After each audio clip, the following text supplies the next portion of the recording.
Welcome to the Occult Rejects. In this episode, I got a bunch of us, well, a few of us here, and we got Austin Wayne Picard joining us today. Very exciting.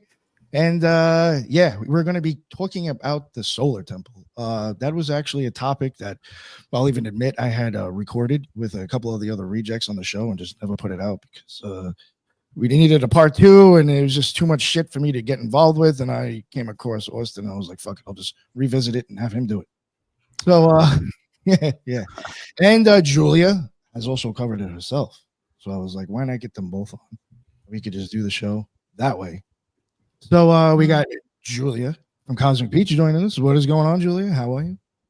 What's up? Yeah, we just recently did a little bit of a cult episode, me and my husband Colby. So Solar Temple was not one that we mentioned in this episode, but I'm very excited to get into it today. And obviously Cosmic Peach podcast, wherever you listen to podcasts, excited to be here. Awesome. Hell yeah. Thank you. And we got JJ Vance with us today. What is going on, sir? How are you? Nick, greetings, sir. Appreciate the invite as always. Julia and Heidi, always great to join you fellow cult rejects for a conversation on cults, especially. And Austin Wayne Picard, greetings, sir. Welcome back to another conversation here. I always enjoy the barn burner conversations we have here, including we've already started that here in the pre-show today. But JJ Vance, host of Operation GCD, and not the vice president, and looking for the conversation. Oh yeah. Thank you very much. And we got Heidi from whatever. Heidi, go ahead. Hi, I'm Heidi Love. Yes. Thank you. I'm glad to be back and happy to be here with all the Occult Rejects. Happy to see you, Nick, and nice to meet you, Austin. I am at Unfiltered Rise Podcast, wherever you get your podcasts. Check me out. Oh yeah. Thank you very much. And we were supposed to have Ricardo on with us today. If he doesn't make it, I'll just plug it anyway. Ricardo from Natural Philosophy. I think maybe I might have screwed up the timing or something, but yeah, he was supposed to join us. He may jump in case he does, and I don't want to interrupt the show. I just plugged this stuff right there, so we're good. And then finally, to the guest himself, somebody that after I'm on Fridays was like, I definitely got to get this man on the show. And again, like I said, he covered the Solar Temple, and I would assume if he covered it like other topics I've seen him cover, he probably did a really fucking good job. So here we are. We got Austin. What is going on, sir? Let everybody know. May not know who you are yet, where they can find your work. I appreciate you guys, honestly, for having me on. Just being willing to have another one of these conversations, right? Where we kind of, I don't know, find ourselves in this sort of just very much unexpected underground network of seemingly like so much of the connections seem to bridge at this intersection with right clandestine operations, occult organizations, and this deliberate sort of, in my mind, there's always some sort of intelligence apparatus involved in sort of the occult organizations aspect of things. But anyway, the point before I get into the OTS, I should introduce myself. So everybody, I started the Underclass podcast in like I believe it was April of 2023. So it's still, I feel like, very much in its infancy. But yeah, I don't know. I never expected to find myself here, to be honest, because I did begin my very first episode with Operation MK Ultra. So it makes a lot of sense now in hindsight, right? that I would find myself in this position as far as many of the different subjects and topics that I've been kind of overexposed to now, which I don't know. You can never really be too overexposed to this because there are so many deep layered connections to all these these basically criminal enterprises that are seemingly being facilitated, propped up, and covered up as well after the fact. But anyway, point being, I'm always tending to kind of dive deeper into the alternative theories to a lot of these, very much recent historical scandals that have I think been misrepresented by design, right? And in order to sort of keep the veil in place in terms of, right, just kind of just the average individual, and the ideologically subverted and imprisoned individual who seems to not be able to see straight due to partisan politics and the two-party delusion. They're very much falling victim to right this sort of manufactured trap. And so I'm just Netflix documentaries. Exactly. Burying the lead, limited hangouts. Part of the magic show, right? The propaganda campaign we're all subjected to, right? Yep. Sometimes I think you're actually promoting the cults more than if anything. Well, yeah, it's on part the of a marketing Netflix campaign, right? Yeah, I think it's more of like it's probably more people interested Yeah. in a fucked up way than actually. Mm-hmm. Well, I like your pen post on your Twixter profile there, Austin, from the CIA director Ronald Reagan. If you don't mind sharing that one. Right. Yeah. If everything the American public believes is false, right? That is when their disinformation campaign will be complete. That's where we're at.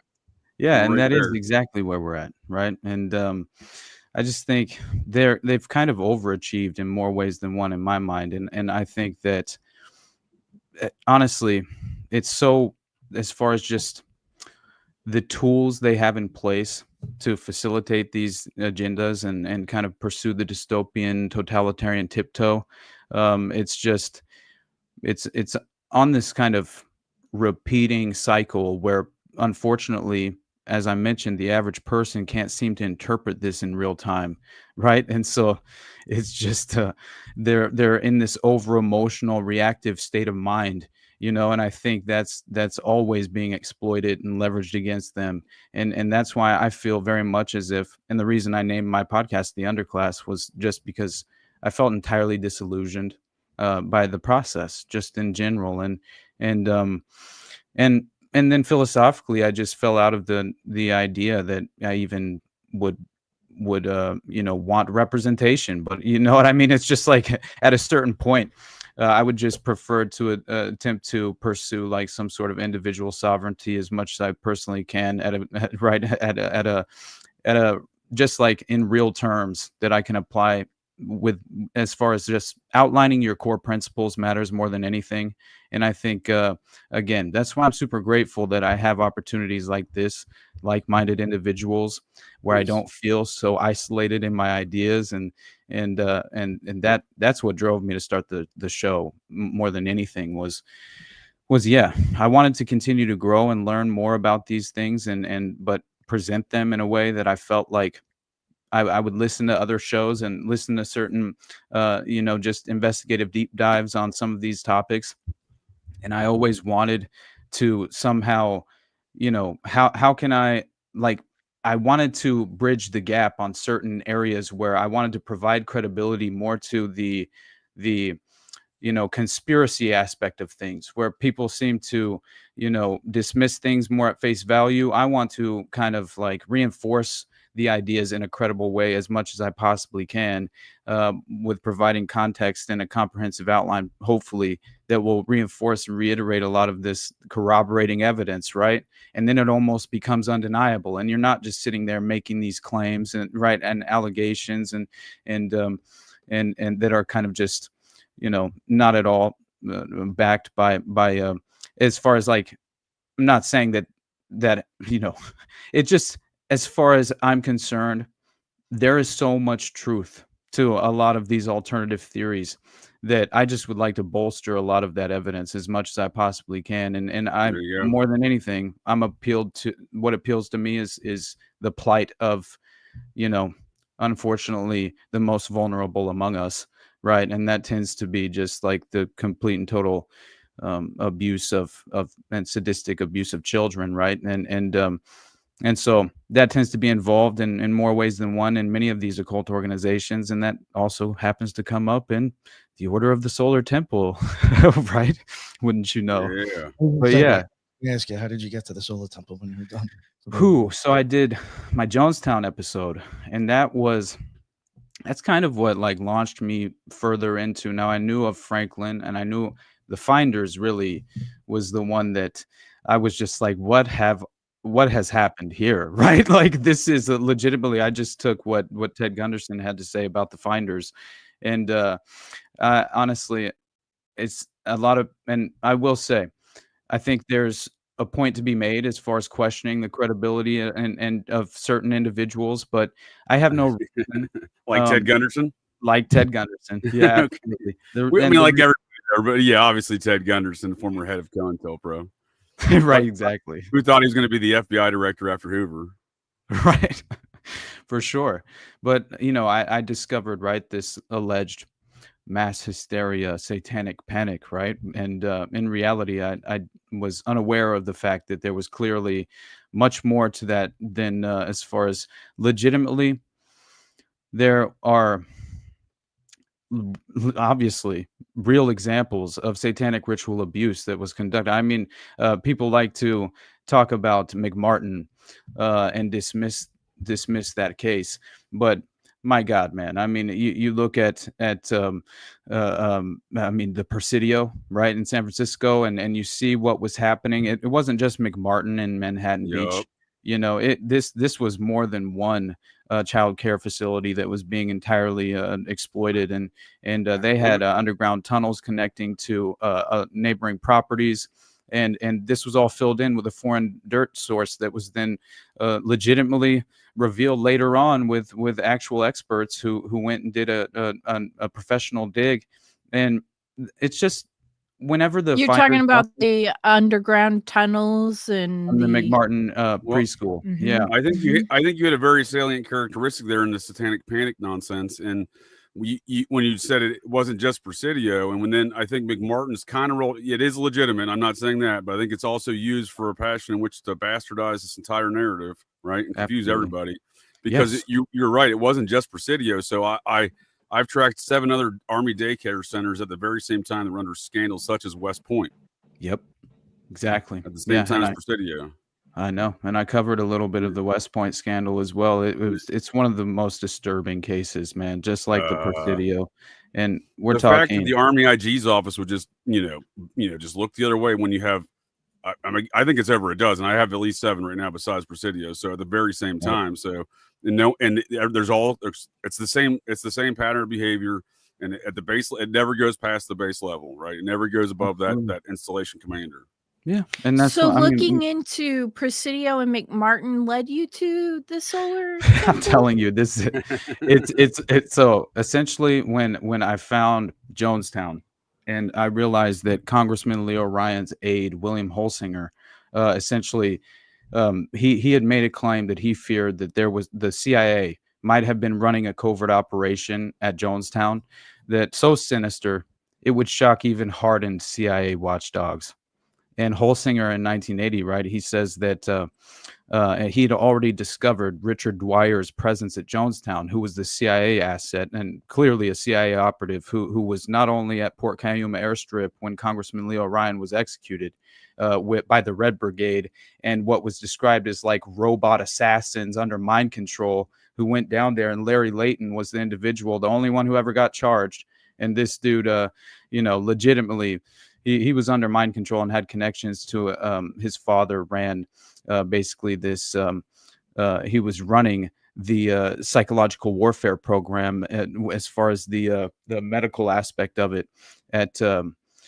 Oh shit, I forget the actual location, but I don't want to get too much into Jonestown. The point being here is just that basically this professor sent from UC Berkeley sent a paper called The Penal Colony to William Holsinger after all this occurred in 78, I believe is when they all the alleged mass suicide took place, which is another perfect example, right? Because this is what we're supposed to consider the OTS as a doomsday cult, right? And that committed mass suicide and revolutionary mass suicide, which is just it's just laughable after you get into the details. Right?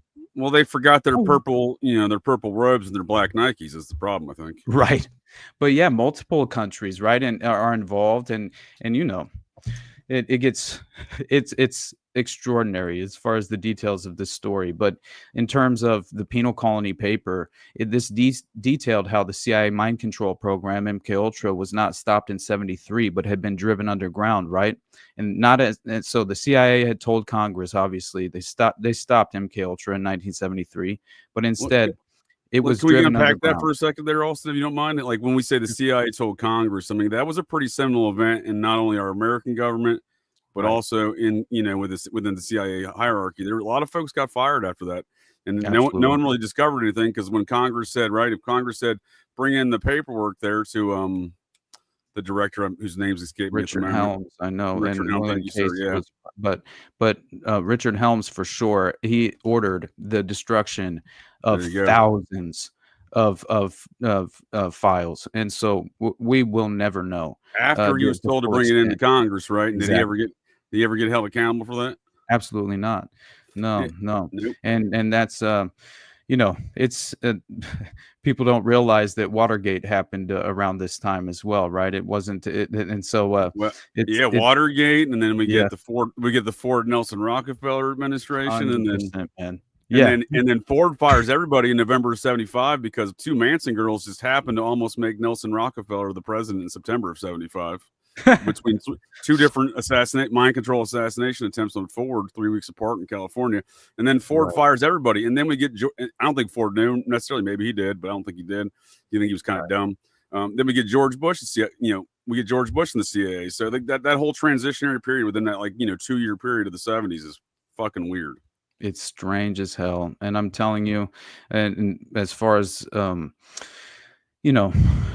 obviously MK Ultra was driven underground, but I mean the same goes for people act as if Operation Mockingbird ceased to exist. I mean that's clearly not the case, right? I mean the mainstream media has been entirely just subverted for generations, and this is why we have to reside in the alternative media landscape. It's up to people like us to have any real conversation and pry below the surface at any real level to actually provide some context to any of this. But so what I found most interesting about this point, though, and the reason I brought it up was just because it reported that it was basically driven into public hospitals and prisons, but it was more so they began to prioritize after 73 the secure confines of these religious cults.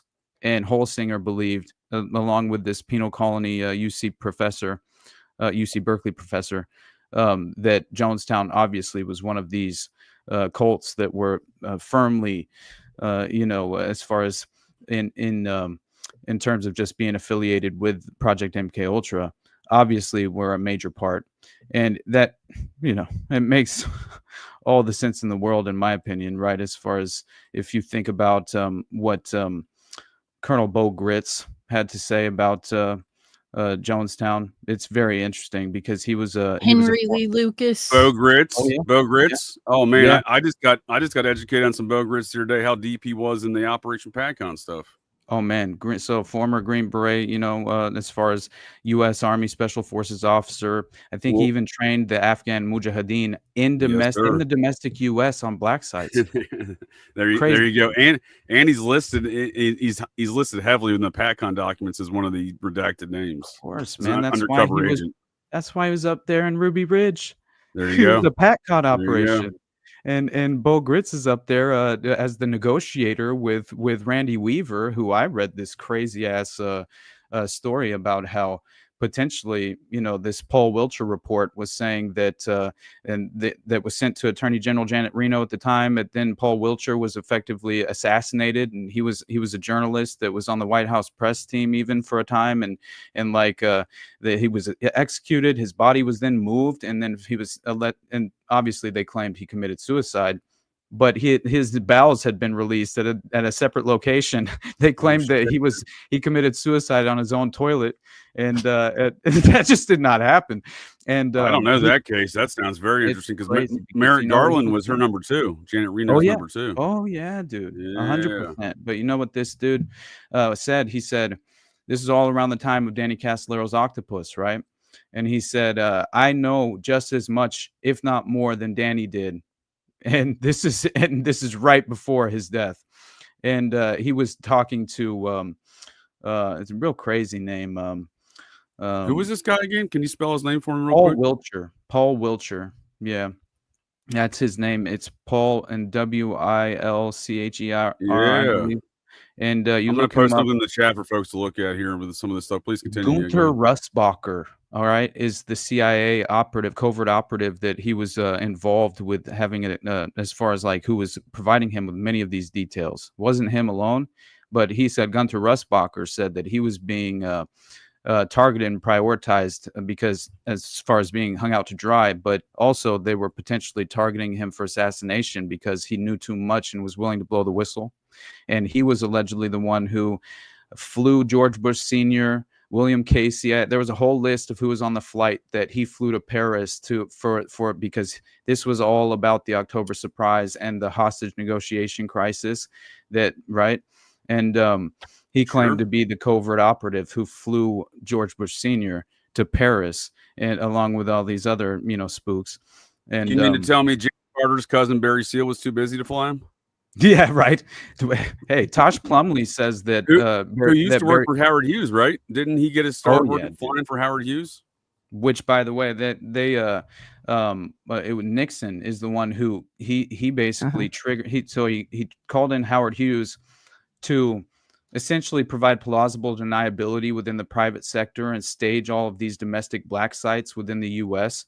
And that was that legitimately happened when Nixon was VP. Do you know who Nixon's godfather is?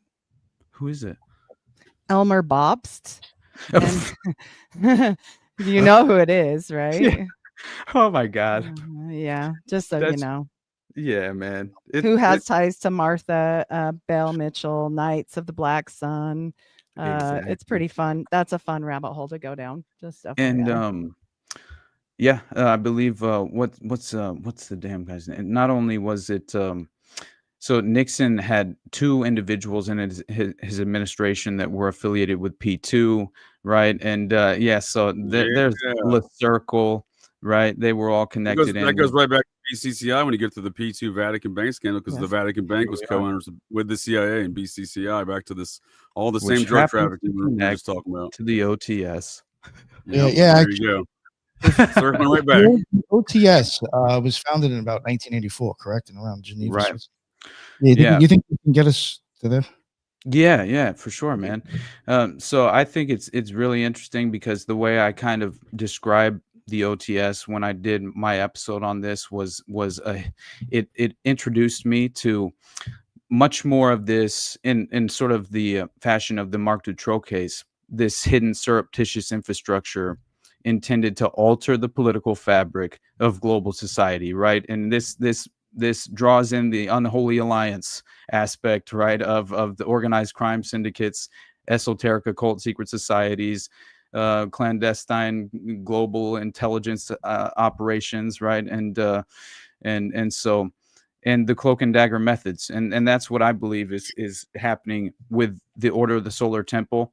But the way that we could really like kind of begin at the very least is introduce the fact that the Solar Temple was considered to be just an esoteric new religious movement, secret society, described as a doomsday cult, right? As I mentioned earlier, but it's most known for the mass deaths that occurred in all these incidents throughout the 90s. And so they claim to base their ideals off of the Knights Templar and incorporated this strange mix of Rosicrucianism, theosophy, and really like many different New Age ideas were involved, like even the Luciferian International. I didn't realize the Green Order was involved, and you have like had to put you on the spot. Did you get these notes from a book? Is what you just said was literally word for word from the thing I'm reading on my end. Same fucking note. Yeah. No, this is so. No, this is legitimately. Yeah, we both read the same book. The Order of the Solar Temple, Order du Temple Solaire. OTS. Yeah, dude. Mm-hmm. It's crazy, but a lot of fucking shit in that book. It's so good, but there's also two different books. One of them has barely even been translated from French, right? And that's what a lot of these different resource materials that have been provided on the OTS entirely have, are the same thing goes with researching the Nazi occult aspect of things. You can't get a translated copy. It's very difficult. And I think that that's by design as well. It's kind of how they paywall, resources that are very important. Especially you think of like Chet Detlinger's book, The List on the Atlanta case. It's like $400, and so that's just another example of how they kind of, you know.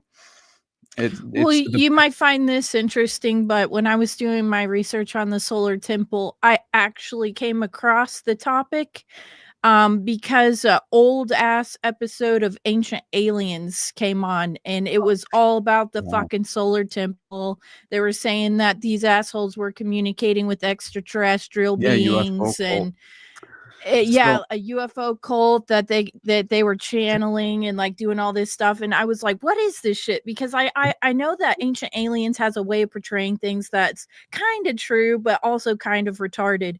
So I went and I did my own research into it, and it's kind of like what you guys are saying. There's like 1 or 2 books on it, not a lot of info. But I do know based on my research that they had like a big hard on for like Alice Bailey, and they were heavily influenced by like new age esoteric kind of like merging Knights Templar and Alice Bailey and Rosicrucianism, like and they all fucked and had a hybrid baby that ended up killing itself at the end of the story, kind of thing. What it became was Rosicrucians merge with the Knights Templar, adopt this new age esoteric occult philosophy influenced by aspects of not only Christianity but Freemasonry. They also believed Catholicism and they believed in the spiritual over the secular traditions, is what they would say. And they even allegedly what they were preparing for was this what they referred to as the solar god king. All right. And this was what members referred to as like the Jesus Christ model. Right. And that essentially there was even mention of a what was an immaculate conception. Right. Which makes a lot of sense as far as like one of these. I forget the they basically abused this child, made the child wear gloves and a helmet and like all this weird shit. It was very strange. But are you talking about the one cult leader's daughter? Yeah, they named her Emmanuel. Emmanuel. Oh my God. And by the way, they claimed that there was a false prophet of one of the other members had a child, and they were practicing this insane cosmic coupling is what they called it. Right. And so they would just like, no, you're no longer married. You're going to marry this person and you're going to have a child with this person. And so it sounds like a Twin Flames business, Julie, that we Twin Flames cult. Today. You remember from my episode when I talked about that? Yeah, I was just about to say that it's very Twin Flames cultish. Yeah, I started reading about it. That's exactly what does it take. You just outlined the orchestration and structure of this Twin Flames cult too, as they're describing it. Yeah, it was took it a piece off of these people. If anybody wants to look at the Vallow case, it's also very similar. Like it's the same thing. Interesting. Yeah. That's what I'm saying. A lot of times I think these are extensions of the same network. They just, it's an egotistical driven, environment where they're just like, well, I'm going to name my own thing now. Right. Yeah, it fits into these boxes. That maybe they try to produce these people stuff, right? They're easy to manipulate. Oh, what's that, Nick? I missed that. Maybe they try to produce these people themselves because they're easy to manipulate. Look at those people. They're all like fucking think they're this and that or something else. And dude, I have no doubt. I'm working on this right now. What you're saying right now, I have no doubt there's something to it because I'm quite confident Zizian's father was a hippie out of a commune in California. Right. Yeah, I'm like this close to confirming that right now. So some weird shit like that. The weird AI professor daddy's got up there at University of Alaska Fairbanks, and I'm not diminishing the folks at University of Alaska Fairbanks. I do know 2 very creepy professors at the University of Alaska Fairbanks. One of which is a Satanist. Probably the other one probably is too. But and you always want to look at the people that are taking care of these people, like Rockefeller, like Hughes. They're Mormons. It's generational, right? So I'm assuming the Zithlor got born into it, right? Just like all these Mormon families get born into it, right, Heidi? Yep. It's all the same thing. They just hit it. They hit it. When I'm studying Onassis, and he's going to come up, I'm sure. I'll let Austin continue on, but Onassis pops up in the middle of all of this. So that's why I said it ties everything. Yeah, it's weird. Yeah, I'm not shocked at all. I know that even the in total, I believe it was 77 which is occult numerology in general, right? As Yeah. far as the total number of deaths, and then the 54 in Charleroi, that was entirely based on the obviously what was. I think it's important to realize that Jacques Breyer and all these interesting connections to clearly the 131054 knights, right? Who had basically, there was this arrest that happened in mass, right? What was it? King Philip IV, I believe, of France. And essentially there was, the Knights Templar had inspired all of this. These European rulers were essentially kind of cracking down on the Knights Templar at this time, right? And they basically martyred these 54 knights, and so then I guess 4 years after this happened, where they're burned alive at the stake, right, in 1310, it turns out that the Grand Master of the Order and provincial leader was also burned alive, right? And so those fires set or attempted by Solar Temple members during all the murder-suicide incidents seem to have been directly inspired by the fiery deaths of the original Templars, which makes a lot of sense as far as, like, at the very least, what they were attempting to stage this as far as the framework of the narrative. Because in my mind, I don't believe that. Now we can get into the details of how the bodies were discovered and like the actual shot. You can clearly see that most of them were obviously murdered, right? And others were potentially forced at gunpoint to just drink the poison, right? Is essentially what had happened. And then their bodies were strategically arranged. They didn't fall like that in these geometric patterns. It clearly shows that, and they're symbolic in nature as well, right? With the and they were in what hideaways as well when they were discovered in this red room that had like a pentagram on the floor under an altar, which is just fascinating stuff. But I don't know that. But beyond that, you have these sophisticated displays of holographic special effects, which one of the members was an expert and apparently had a Hollywood background in special effects and was providing these displays, right, during their occult ritual performances. Essentially is what was happening, where they would meet with the ascended masters, okay, and the ascended masters would come into, it was basically Tupac holograms, right? But like way before its time. It is pretty incredible stuff, honestly. And that, I believe that was Michel Tabachnik, who was the special effects operator who inevitably left the group. He fled the group, and I believe he was actually the one who birthed the child who was believed to have been, and they made the mistake of naming their child Emmanuel as well. And that was allegedly fulfilling the prophecy of this solar god king. And so at least it was clearly it was disrupting the current what Joseph de Mambrot was attempting to pursue in terms of this prophecy of the solar god king with his own child, which he had with this drug addicted woman who was, basically kind of entirely conned into having a sexual experience with Joseph de Mambrot and birthing a child for this very purpose. And so whenever this took place, Michel Tabachnik takes this his wife and his kid, and they leave the group, and then just before all these murders take place, a group of Solar Temple members go to Michel Tabachnik's house and brutally murder all three of them: the mother, the father, and the child, and made a legitimate example out of the child as far as the brutal slaying of that particular individual. And I think that is due to the fact of the disruption of the potential prophecy, which was very interesting. At the very least, you can tell that there was for sure, a lot of politics playing out in terms of the leadership involved, because you had members like these were not just, it's crazy to me because you had they weren't just recruiting anyone, you know what I mean? Like you had very wealthy individual members. You had like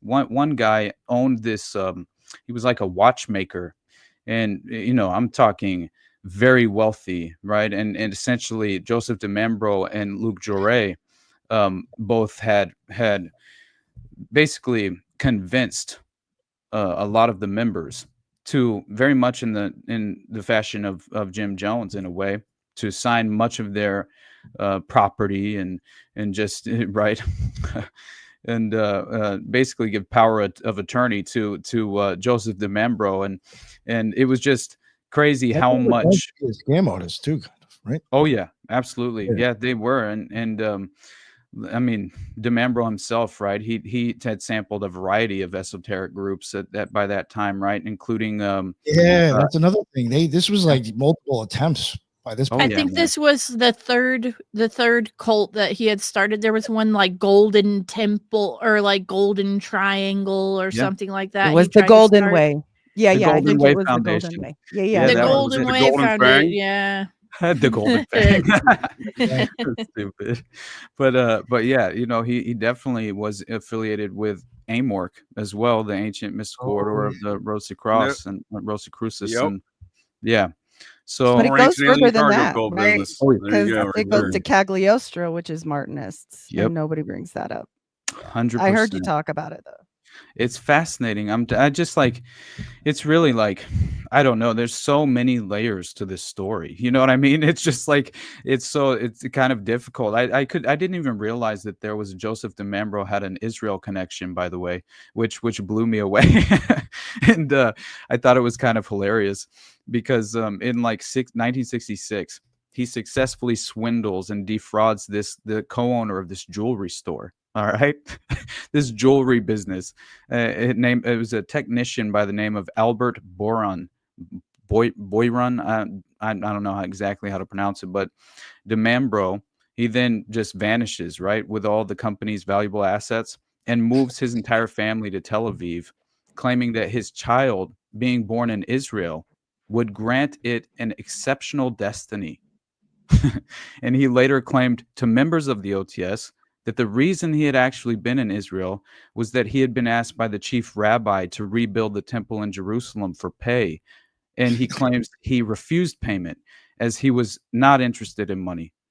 And then moved back to France by 72. But it's a crazy, you know, why would he be? He's just a kind philanthropist, you know what I mean? Right. He's just out there doing the Lord's work. Right. But he was impersonating a psychiatrist at times. He was sentenced in 72, I believe, 6 months, in prison for breaching patient trust. Impersonating a psychiatrist? You mean he had no education or training in such a matter? He's just printing degrees? Yep, I'm telling you, man. That's precisely what Edward Wayne Edwards did it for decades across America. Printed psychiatry degrees and faked to be a psychiatrist. That's amazing. Like Dr. Phil. Right. that creepy son of a bitch. He might have. He's probably murdered dozens. Probably. I don't have any evidence of this. Look at his bald head and his stupid face. Of Look course at his living room. Have I taken you on a tour of his home? If not, we'll do that in a future show, Julie, because it's fucking creepy. Well, I believe it, but a little weird. It's a nightmare horror house, like mirror fucking smoke show funhouse situation. Because like and his wife situation. His wife is, I think, a tranny, but that's beside the point.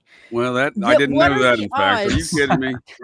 Are you kidding me? I'm not kidding you. Just like Nicole Julia's Brown dropping Simpson. bombs. She's dropping tranny bombs. Go, Julia. I love to drop tranny bombs, but what are the odds that in the same year, right, 1994, Heaven's Gate and the Order of the Solar Temple go down?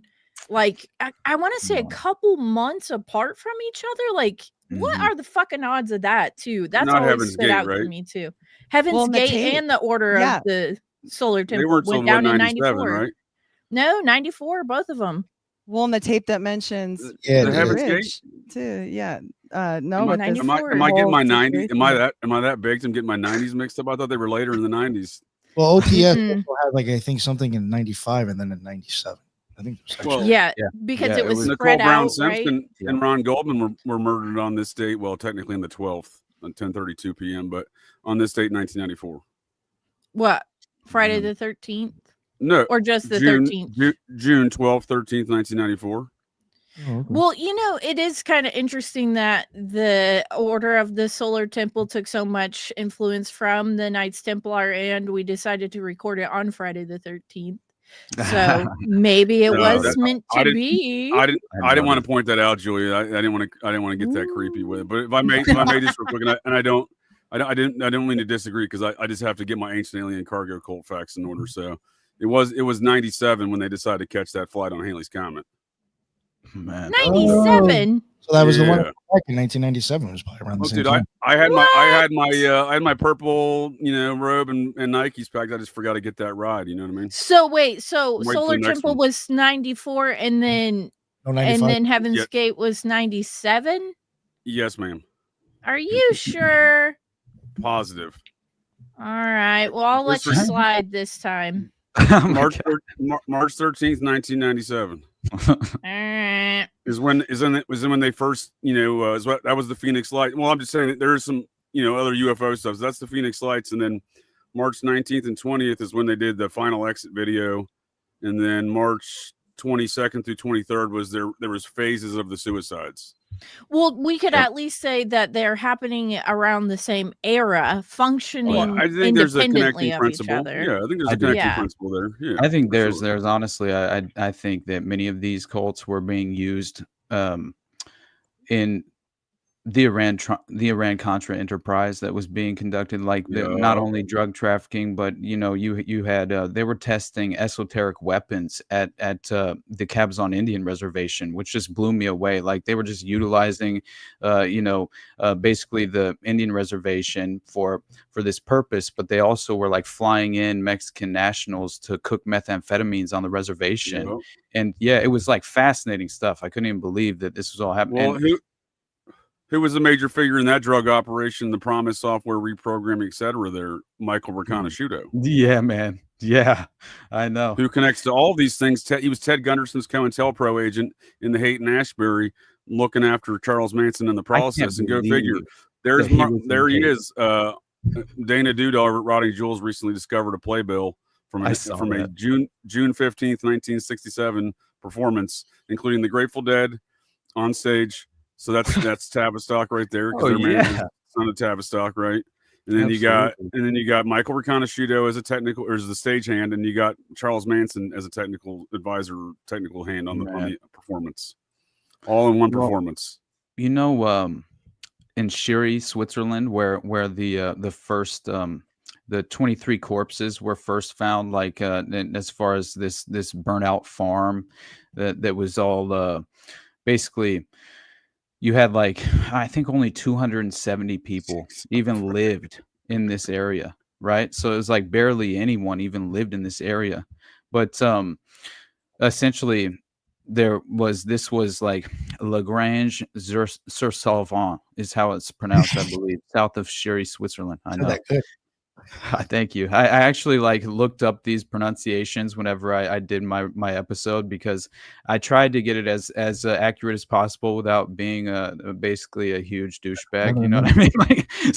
But anyway, I Google translated myself as well, especially with the Luc Jarret. Luc Jarret. Yeah, I know, right? But what struck me was this insane investigation after the police arrest warrants were issued for Luc Jarret and Joseph DeMambro after the first bodies were found, because they believed at the time, investigators instantly thought, okay, this clearly connects back to the leaders of this cult group, because they didn't discover the leaders on the site was allegedly the case, right? And so obviously sorry to interrupt. Now, is this the first incident? Yes, exactly. Yeah. On December 23rd, correct? December 23rd, Joseph Yes. Smith's birthday. But yeah. Wow. Hilarious. That is interesting. That is interesting. Something I was screwing up before, and I was getting confused, and this is even something that happened in the first episode that we never put out. I think there's actually 3 dates: 94, 95, and 97. Yeah. So there's actually, I think 94 was like the big one with 48 people. There's one. I want to make sure that was the one, because I was even telling Julia 95, but it's 94, 95, and 97. Yes, exactly. And yeah, I think this is, tying off loose ends. You have the Canadian operation tied to the OTS that was very much involved with another reason why I thought it was so crazy, because you had Canadian police confirming that their investigation into a money laundering operation ran by members of the cult, the OTS. There was a Radio Canada report, right, that the French service of the Canadian Broadcasting Corporation, basically, they say that Joret and Demambro ran an elaborate arms dealing network which delivered weapons to the international black market. And the network said that millions of dollars in profits were laundered through the Royal Bank of Canada Limited and the infamous CIA front, Bank of Credit and Commerce branch offices in Ottawa, BCCI. I was just like, holy shit. Oh my God. Yes, sir. And on that note, relative to all these other matters and PatCon and all this Iran-Contra stuff, there's FBI documents they're redacted, but in that PatCon operation that I went over the other night on my show on Operation GCD Live, that I would assert is the formation of BCCI and the bank being described in the Bahamas in these documents. It is redacted. However, I fill in the blanks Mad Lib style, and the only thing that makes sense is it's BCCI. Right. Makes sense, man. But I mean, I also think the redacted field office in there is in the Indianapolis field office, because all of this is derivative from Elvis Presley's investigation, Operation Fountain Pen. Wow. That's insane. Operation Fountain Pen. That sounds crazy. I agree. But Operation Fountain Pen, it's not Looney Tunes, despite it sounding Looney Tunes. Operation Fountain Pen was the largest multi-jurisdictional, longest-running FBI investigation, and it spawned the most other investigations. So the umbrella network spawned from Operation Fountain Pen is the largest in FBI history. I assert it's still going on today. I assert that's the reason why they've redacted one field office out of those PatCon documents, and that's the FBI. I think it's actually two, but one of those is the Indianapolis field office, I would assert. Right. You mean Elvis isn't just a great guy, like we're led to believe? So the 2 years preceding his death, he had multiple FBI agents on his tour and on his crew, and he himself was a undercover agent for the FBI. And the day after he died, the folks that they were investigating in this Operation Fountain Pen got indicted the day after he died. Wow. You tell me, Julia. You tell me. Well, of course, I think he's a fucking asshole, but I did want to say something really quick. I think he was part of the Manson family in the process, but that's a different story altogether.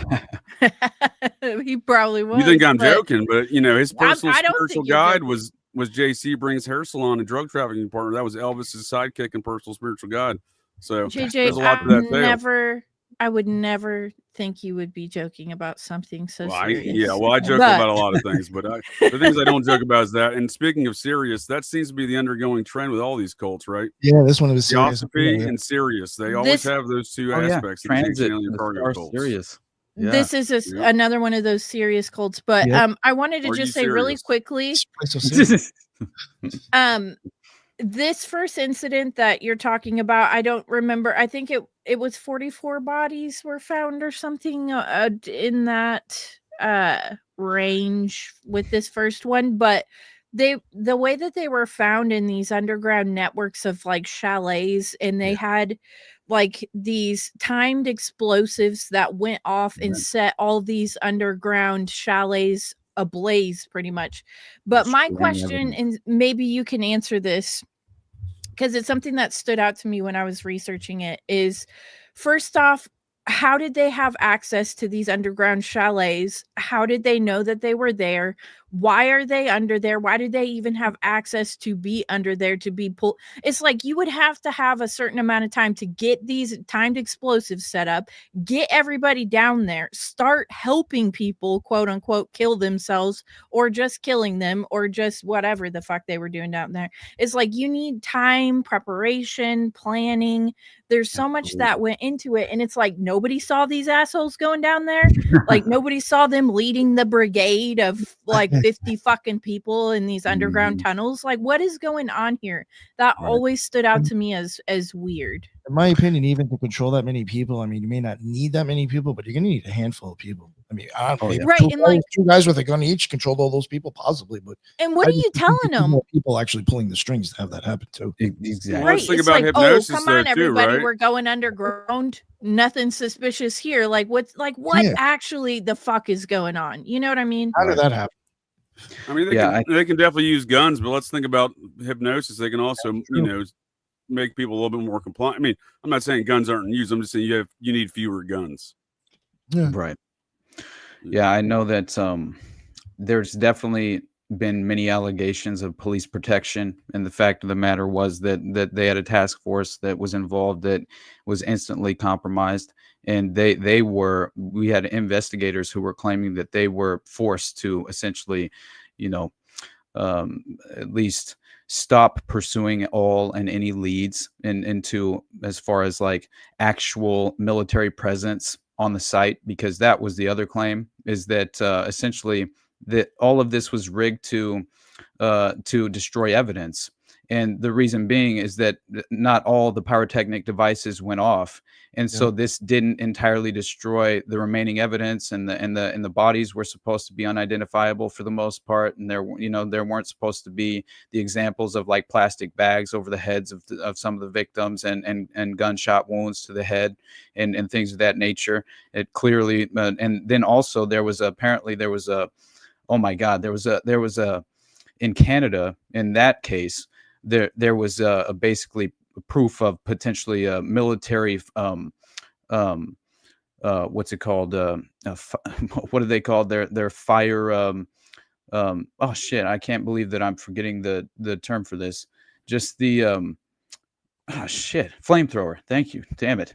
I couldn't, for some reason, I couldn't remember. But yeah, so there's basically a military grade flamethrower that was effectively through this investigation that was conducted in Canada through relatives that basically concerned relatives had formed an investigation that was kind of attempting to make sense of this, because clearly the victims' families were questioning this theory of collective suicide, and they were not buying it, right, in any way. And so you had this court trial of one of the one of the members of the OTS, Michel Tabachnik, because he was the only one really left alive in Canada. And so they're like, we have to have someone answer for this, and so he's essentially put on trial in a criminal court. And the families of the victims filed a civil action as well, right? And so they consulted all these various experts, and essentially were going through these files, and the civil party basically identified all of these different inconsistencies in the investigation. And so it gets insane, because they start going into the essentially the organic environment surrounding the bodies of the immolated victims, which had gone which had allegedly set themselves ablaze in Canada. And it's crazy to me, because you have these two individuals who were members of one of the victims' families, named Alain Vornay, son and brother of two of the victims, who had been conducting a parallel private investigation apparently since 95, when the collective suicides took place, right? And so, at least in Vercors, right, in the Vercors region, which apparently it looks like there was an entire lack of cooperation in terms of the just refusing to investigate the possibility of murder, basically at the official level. And so this is why you had the victims' families themselves forced to make this separate litigation, as far as pursue this on their own, in a way, right? Because this is a miscarriage of justice. Obviously they don't want any real answers, because they would prefer we just accept this at face value, mass occult revolutionary suicide. They've been entirely brainwashed. They drank the Kool-Aid, right, as they say, even though we all know that was Flavor Raid in Jonestown, but that doesn't matter. So the point being that you have this expert professor who was commissioned, right, to study this crime scene, and he says phosphorus was found at the crime scene, and this indicated the use of this military grade flamethrower, which apparently in this case implied that there had been no suicide but a staged event, obviously. And so you have a little bit more in terms of, because this is crazy as far as the remains of these bodies, right, that were found. It turns out that at the request of the family, they carry out this they have essentially they have like a new autopsies that are attempted to be just pursued, and so it's interesting, because what they discover is that relatives of Edith and Patrick Vornay, right, they ruled out the idea of collective suicide, and they essentially said that this land phase of the transit to Sirius was entirely ridiculous, right, and that in no way were their mother was the mother and son actually in any way kind of like convinced that this was actually taking place. Apparently, that this was just a false narrative that was apparently being presented to the public, because basically this by the way, this transit to Sirius allegedly took place on the night of December 15th in 95, I believe. It was like two separate, because I think essentially you had a group who set one group ablaze and then went into a barn and tried to convince their children to set themselves on fire as well, and then killed themselves. And the children didn't kill them. It's a strange story, but it gets very interesting. But what they claim happened was that, and again, consider this is such a small area out in the forest, right, where 14 of these victims, including this mother and son, Edith and Patrick Vornay, had allegedly taken this cocktail of sedatives before they were deliberately shot several times by who they say Andre Friedli, I don't know how to pronounce it, Friedli, who's a Swiss architect, and Jean-Luc Lardenchet, who's a French policeman. So these are the two individuals who've been named throughout the course of this specific investigation that played out in the Vercors case. And so the two men were alleged to have then doused the bodies with gasoline, covered them with branches before setting them on fire, and then they committed suicide with a bullet in the mouth before falling into the blaze themselves. That was the This is the story. second incident, right? Yes, exactly. Okay. This is, I was going to say, I think this was what, like a year later. Yeah. It was, and there was 14 of them, wasn't there? 14, exactly. Yeah. Okay, 14 of them. They weren't the bodies like arranged first in like a weird circle, or and then they were like doused and lit, and then the two guys who were doing it, as you mentioned, then they shot themselves, and then like they fell into the blaze. It's then this was the second incident, so that ups the body count from 44 plus 14 at this point. Yeah. I mean, it's just, to me, how the fuck, and they say, if you research this, they say that the second incident with the 14 people who got lit on fire, and the two that shot themselves, they were trying to basically catch up with the other people to ascend to Sirius, whatever the fuck, Sirius. Yeah. Mm-hmm. So we're talking about a year removed from the initial incident. They're still on board with this shit, even though everybody else is fucking dead. Right. And I mean, every one of these cults loves Sirius, Julia. They all love it. Yeah, I get that, but it's like a year removed from the situation. You still Sirius are on ain't gone this anywhere. Shit. But why would you with no leader want to then still do it? I think it speaks to the mind control aspects of whatever's going on with this Sirius cult worship. Because again, the Mormon God lives near Sirius on the star Kolob, on the planet Kolob. If you want my opinion, I think they were just murdered, and they said that they were they were solar cult members. Yeah, I definitely now that and that What's by the way, cover, right? Very much so, and I think that You know, it was different, as I said, with the members of the OTS, because many of them, like they were very wealthy. They were specifically recruited for reasons of kind of like compromising them within the aspect of the organization itself, have them become.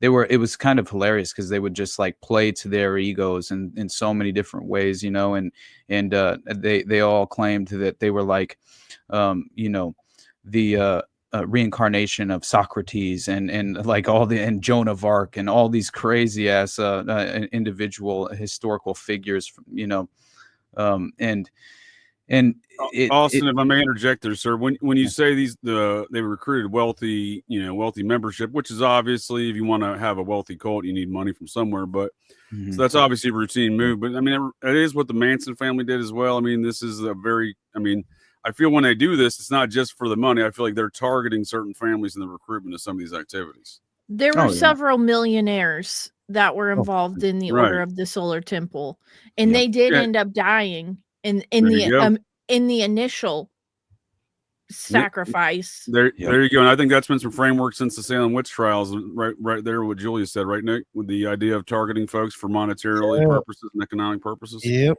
Through these cults. That's done, yeah. I know you're going to get into this, Austin, but I just wanted to say, in my opinion, the third incident. So we already talked about the first one. Now we just talked about the second one. The third one is the weirdest to me because, again, it screams these people got fucking murdered. They blamed it on, they were Solar Temple members that were trying to fucking do this fucking occult ritual shit. And it's like, there's no way you're convincing me of that. I'm sorry that it doesn't make any sense whatsoever. Agreed, 100%. And I'll get into all the that, same cover narrative, right? I mean, what you're saying, right? Oh yeah.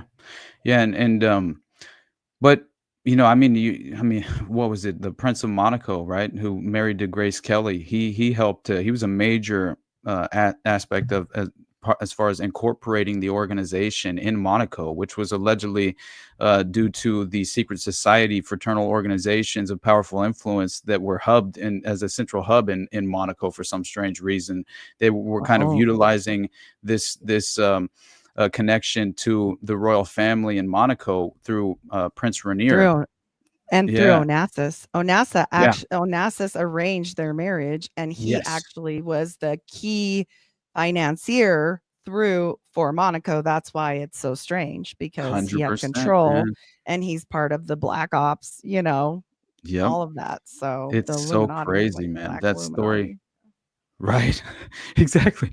And I just like, it's so crazy to me, the story of Princess Grace, you know, and Grace Kelly, because I tweeted about this a while back. Actually, I didn't even realize the fact that there was even a stranger connection to her death in terms of the Solar Temple, because obviously it's so the Sovereign Order of the Solar Temple was obviously, as we just established, officially sponsored by P2 member Prince Rainier III of Monaco, with his wife Princess Grace even becoming a member. And shortly before her death, she was apparently threatening to expose cult leader Joseph DeMambro's secret ambitions. And a few months later, during the fatal car crash, her car happened to land bizarrely in a garden owned by another temple member, which I did think was insane. Sheer coincidence, right? Sheer coincidence. Statement. Oh, that's great. Right. Exactly. Just like that P2 banker, he tied himself up and hung him upside down from the Blackfriars Bridge, right? My God.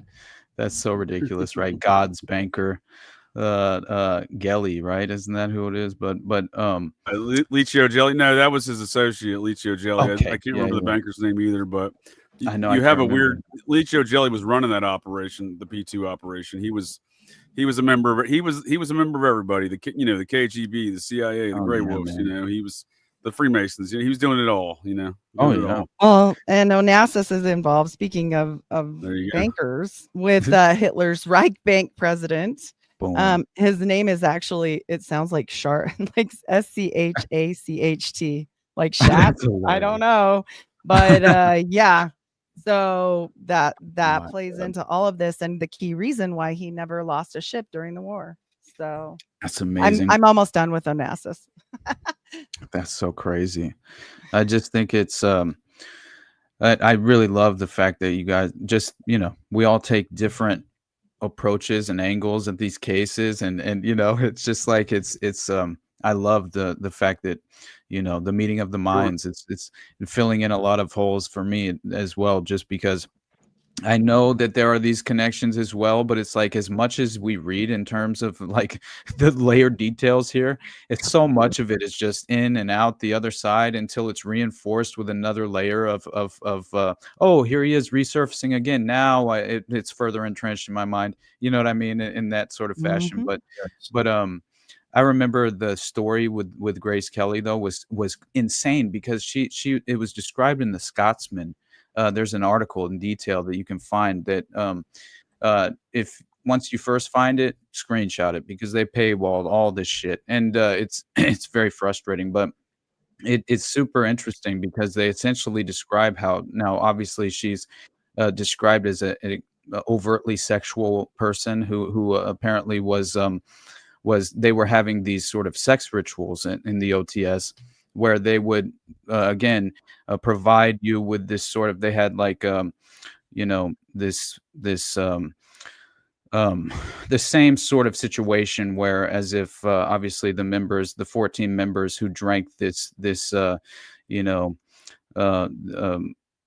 was the term I just used? Anyway, it doesn't matter, but still, it's basically this combination of essentially psychotropic drugs and right, this sort of LSD style, but not exactly. There were multiple different drugs that were involved in the sort of sex rituals that they would conduct, and I forgot the whole list, but it is very interesting because apparently she was basically, they used acupuncture needles and placed them strategically on these sexual meridian points, and brought her to orgasm in the course of this was her initiation into the OTS, and it was described as like security lookouts lined the route as her white Jaguar sped through the narrowing, twisting roads. It's an interesting article. You guys should check it out, because it gets very detailed in terms of what they actually were practicing and how they would kind of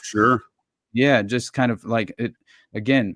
Not only were there this sort of sedatives that were involved and I think that's an important point you're making there, because one thing we don't always consider is the logistics behind obtaining these drugs. 100%. Oh my God. And that's a crazy time after time. It's doctors that are compromised and stuff. I'm thinking right off the top of my head, the Nexium cult was doing MK Ultra experimentation, literal MK Ultra experiments in Albany, New York, and in Monterrey, Mexico. And they were doing it under the auspices of an actual neurological doctor, licensed and accredited through the state of New York, who lost his license as a result of these activities later. But so this much is documented, him losing his license and the activities in which he was conducting these experiments. So, some, taping folks' eyes open and making them watch some snuff films, that kind of thing. Mm-hmm. There was seven different women documented in some of these films. They seem to be Mexican. And I often wonder what they were doing in Monterrey, Mexico, and if they were filming these themselves down there. Holy shit. That's insane. But it's oftentimes doctors compromised. So I presume there is an element to that with this cult as well. Oh, yeah. No. Oh, my God. There's a direct element to that. And it comes in the form of this. It was, again, I believe, in the criminal trial of Michelle Tabachnik, because that basically revealed that there was a doctor who was essentially providing a pharmacist, right? This breast pharmacist, Cloud Guerin. He apparently was involved and had criminal association with the organization, and it turns out, it's a homeopathic specialist, right? Friend of the late Luc Jouret. It turns out Grand Master of the OTS, obviously, and had the case dismissed July 13th, apparently in 97, this individual, Cloud Guerin. And so the pharmacist, suspected of having provided the drugs, a neuroleptic, Rohypnol, and a cardiotonic, digoxin, I'm not sure how, digoxin, digoxin, okay. Ingested by the victims of the Vercors before their deaths. And so it turns out that this bailiff from Brest and Burn apparently in 1 month managed to do what obviously the authorities could not in providing this example, as far as a box of digoxin was apparently intended to be destroyed, but a lot of these medicines, several medicines and packaging was found around, like surrounding the remains and like near the remains, and it turns out that this had a less damaged box of digoxin, which bore a batch number 621. And apparently in July of 96, you had the 5th Division of the Judicial Police. They go to Procter and Gamble, and this laboratory that produced digoxin. They produced it, Procter and Gamble? Yes, sir. That's interesting. I don't want to interject, but I'll get back to that in a minute. Please, okay, dude, it's fascinating.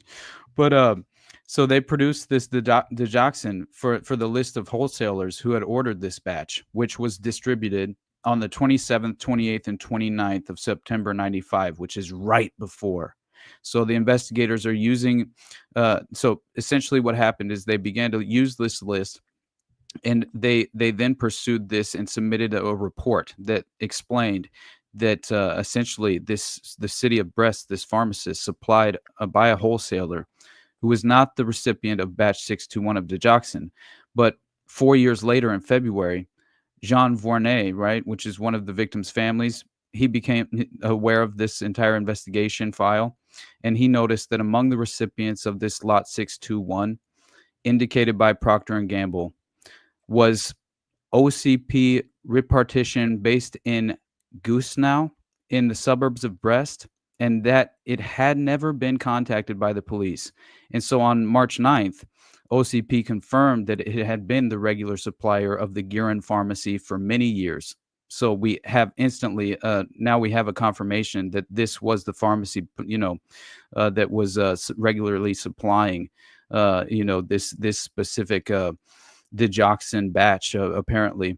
And so on March 14th, 97, you have this bailiff who goes to the OCP and consults the archives. He discovers that Claude Guerin had apparently, the pharmacist, right, had ordered, and who's directly affiliated with Luc Jouret and the OTS, had ordered on September 29th and 30th, 95, just before the deaths, these 6 boxes of digoxin from batch 621.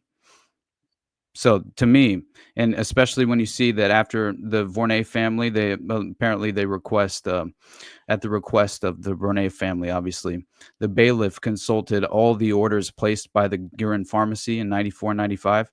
His conclusion was apparently, in regard to the Rohypnol, a powerful neuroleptic, was used to drug most of the 47 OTS followers killed in Switzerland in October of 94. And while he usually orders about 10 boxes of Rohypnol per month, Claude Guerin buys 40 in June of 94, 21 in July, and 41 in August. So obviously it seems as if he's preparing for something, right? And with much larger supply. And so then you have this interesting observation that you have an examination of the pharmacist's accounts that shows that in October 94, he received a transfer of 500,000 francs. And so it looks as if he was definitely, very well, paid for or just reimbursed for these batches that obviously it seems like there was a mass murder, that these individuals were poisoned, and the connection there is just fascinating as far as the Procter and Gamble pharmaceutical batches that are being provided to the OTS directly through a connection to Luc Jouret. I think that's a great example, and that's a direct connection through Luc Jouret. You said, huh? Yeah, 100%. So I don't want to take us on I don't want to go full blown Society of the Cincinnati here, but obviously these activities going on in France, and my theories of the society's activities in life generally, especially relative to ancient alien cargo cult activity, like the Mormons, which spawned from the society. So, and society membership. So this Jouret fella, he seems to be, I'm not saying he's a card carrying member, but he's got membership in his family tree. So I looked through his family tree initially, and I'll bring it right back to Procter and Gamble here real quick. I looked through his family tree and saw his forefather died in a very seminal event in the French Revolution. I was like, oh, that's not good. And then that man's grandsons were both named Napoleon, or that man's son and grandson were both named Napoleon at a time where you didn't want to be named Napoleon over there. You know what I mean? Wow. And Napoleon being a member of the society, I was like, well, these are all fascinating things. So then I start tracking them in America at the same time, an offshoot of that family. So I don't know if his branch is a member, but he's got an American cousin that seems to be a member through the founding the first free city in America, Washington, Pennsylvania, which originated as Fort Vance, which was founded by a member of Clan Vance, which was a member of the society there, and a cousin of George there. And the first free city was 1783 after the Treaty of Paris. This was the first city they founded. So these Jure people were there on the scene on the American wing, and I would allege that the member of that branch is indeed an employee in the Society of Cincinnati's, namesake town of Cincinnati at the headquarters of Procter and Gamble. My God. And Nixon's godfather there is a president of a pharmacy and a philanthropist and pharmaceutical, brilliant guy. So Of course. there might be some connects there too. Well, that'd be So interesting. But if I may just Hoffman ruin what I just LaRoche said. on that one for you to look up later. Awesome. No, I mean, Nixon's obviously a major power player in a lot of these things, but if I may just ruminate here on that subject. So the guy you just said has the connections of Procter and Gamble over there, his American cousin, who seems to be a member of this organization that started America, has a French chapter as well. Again, I don't know. The guy Luc Jure may be a member. I don't have as much knowledge of French history, and the names look like Fraggle Rock to me, so I don't do genealogy well in France stuff. So, but again, we have a direct connection between Procter and Gamble, the Cincinnati here, the headquarters, the Jure family, right? You know what I mean? Mm-hmm. It seems like there's a lot more to what you've just pointed out there. That's all I'm getting at. Well, No, the French connection with Martinism has to be infiltrating over here at that same point. So, Absolutely. I'm just creeped out. It's the same family with this. When you said Procter and Gamble, I was like, wait a second, this is not like Kill Bill sirens went off in my head because again, I was like, this is the same family with Procter and Gamble. Like, what is going on there? Oh man, I'm telling you, I just with the fact that Jure comes from the Belgian Congo, that is not at all coincidental in terms of Wackenhut's footprint at that time. They very much were involved, obviously, if you know about the paramilitary underground that was being utilized by the intelligence apparatus to basically strategy of tension, very much in the vein of Operation Gladio, and I believe, have direct ties to let's say the Black Baron Benoit de Bonvoisin and these various individuals who were aristocrats and leadership, very highest levels of Belgian leadership, and we're all tied directly into the pink ballets that were being conducted at local castles, and it was all for sexual blackmail, human compromise, but victims of the X dossier, which were all connected in with the Dutroux case. It's all fascinating because they're all connected to this paramilitary underground, just as the OTS is, and Luc Jure comes from the same exact background. I had no idea that he had so many different connections to this sort of. He was a paratrooper for a time, right? He was then he gets out of the military and then becomes this homeopathic and new age esoteric, right?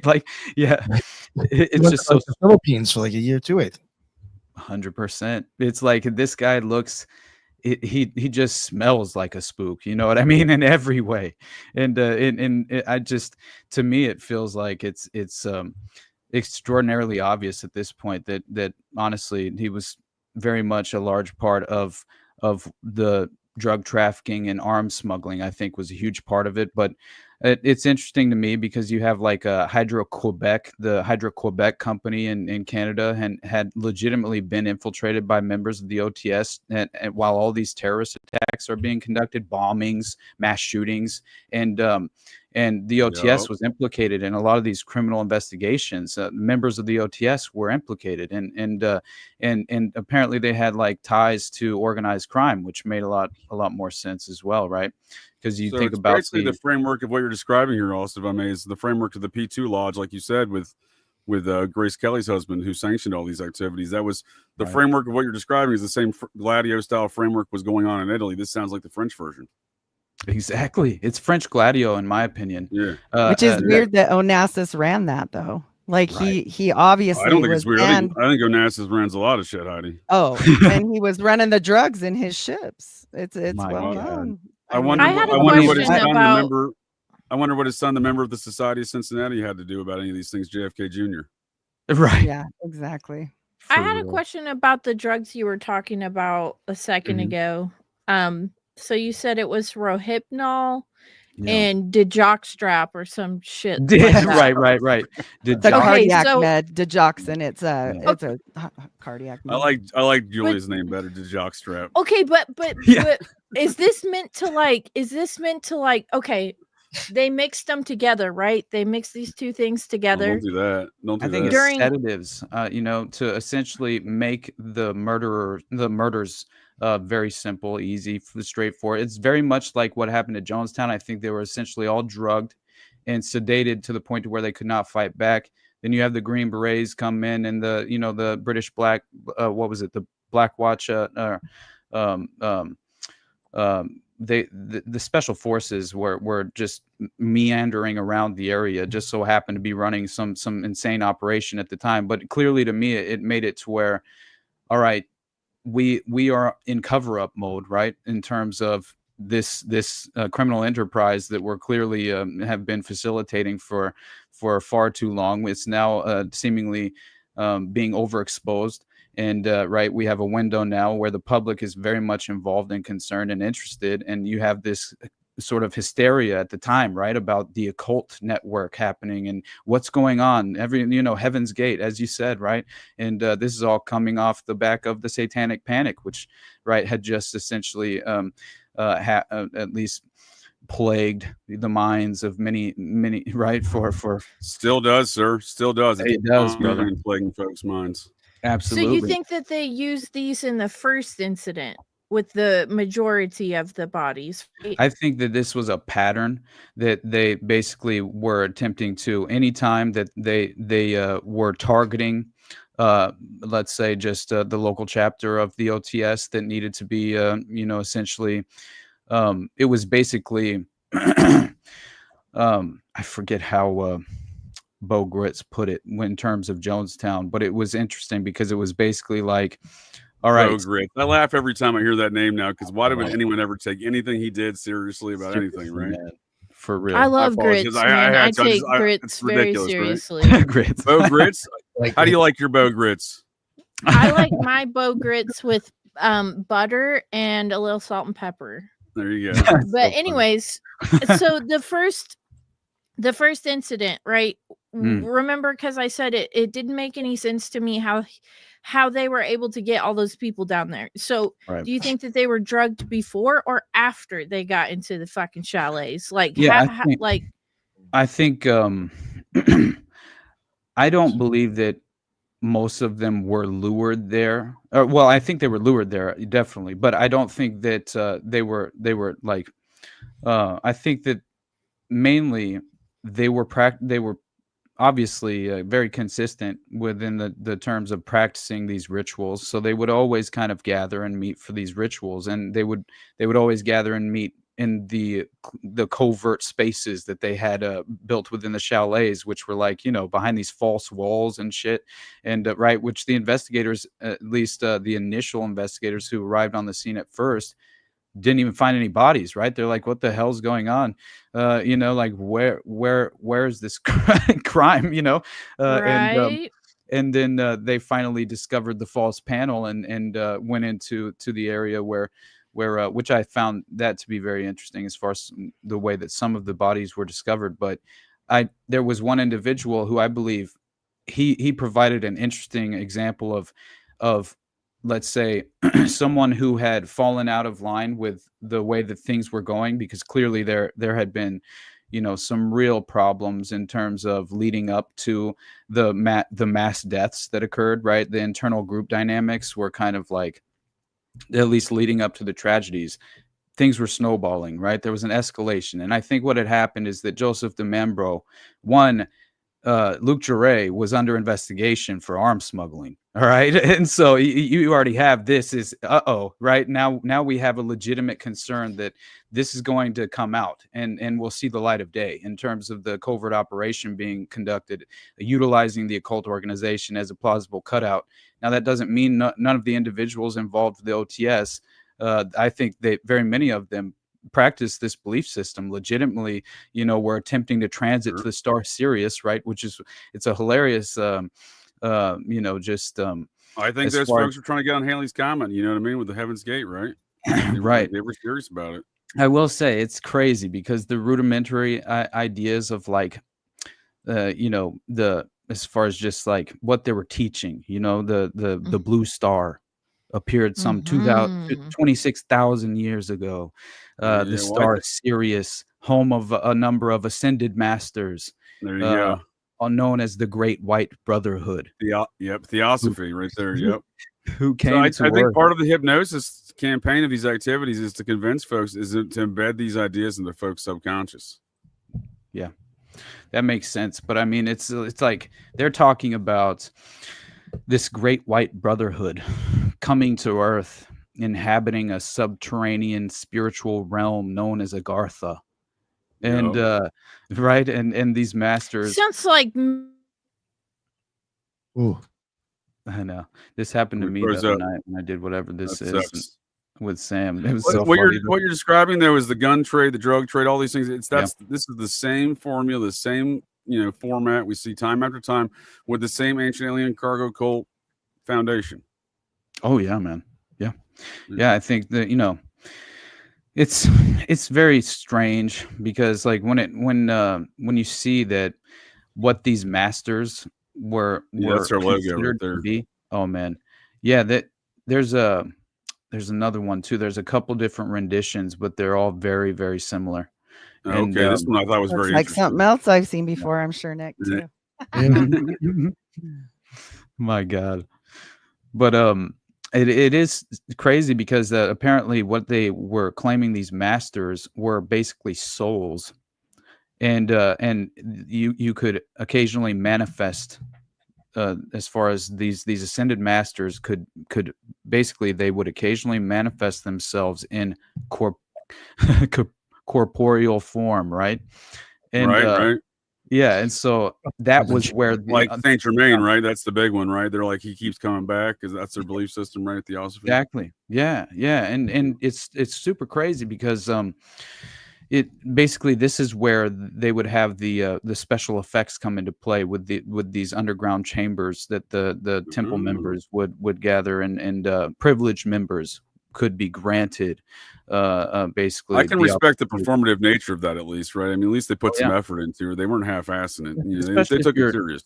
Especially if you're on sedatives and psychedelics or something at the same time, and you're sort of like in and out of consciousness. People pay good money for that, Austin. People pay good money for that. That's what's confusing me. It's like, if you've already given them Rohypnol, why do you then need to give them the doc strap to just like explode their heart or what? Yes, the Rohypnol will slow your heart rate. It's very similar to Xanax, and then the cardiac indication for the digoxin has a really small therapeutic window. So if you give that in too much of a dose, which it could have been given IV or in liquid form, pill form, whatever, after they were already woozy from the Rohypnol, then it just makes your heart stop. You just go to bed forever. Why is this the drink that they were drinking? Because it's like, why do you then need to poison them and then burn them on top of that? The burning, I don't know. Yeah, but the poisoning, I mean, maybe they were used to it. Maybe they were like ready for their party because they're used to seeing these ascended masters with drugs. Thinking. Yeah. So is the burning ritualistic in nature? Is that what we're talking about? The drugs is incapacity. The burning is ritualistic. The alleged story here is that the burning was in direct as far as it was directly symbolizing the 54 martyred Templars from the 1300 from Friday the 13th. Yeah, that's literally. legitimately what they claim. That's crazy.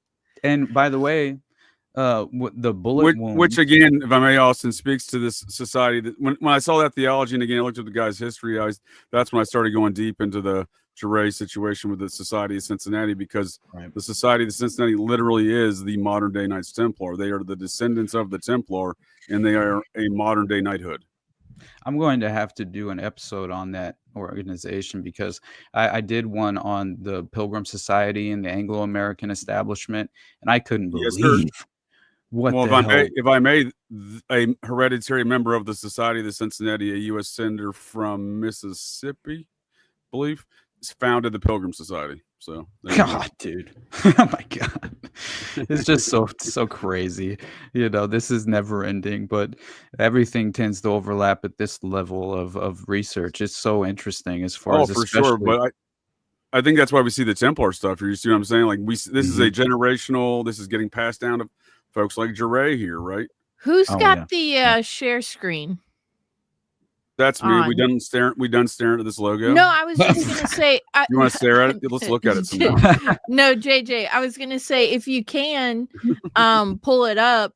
You can see the videos on YouTube of their rituals. They're available on YouTube. It's crazy footage too, right? Yeah.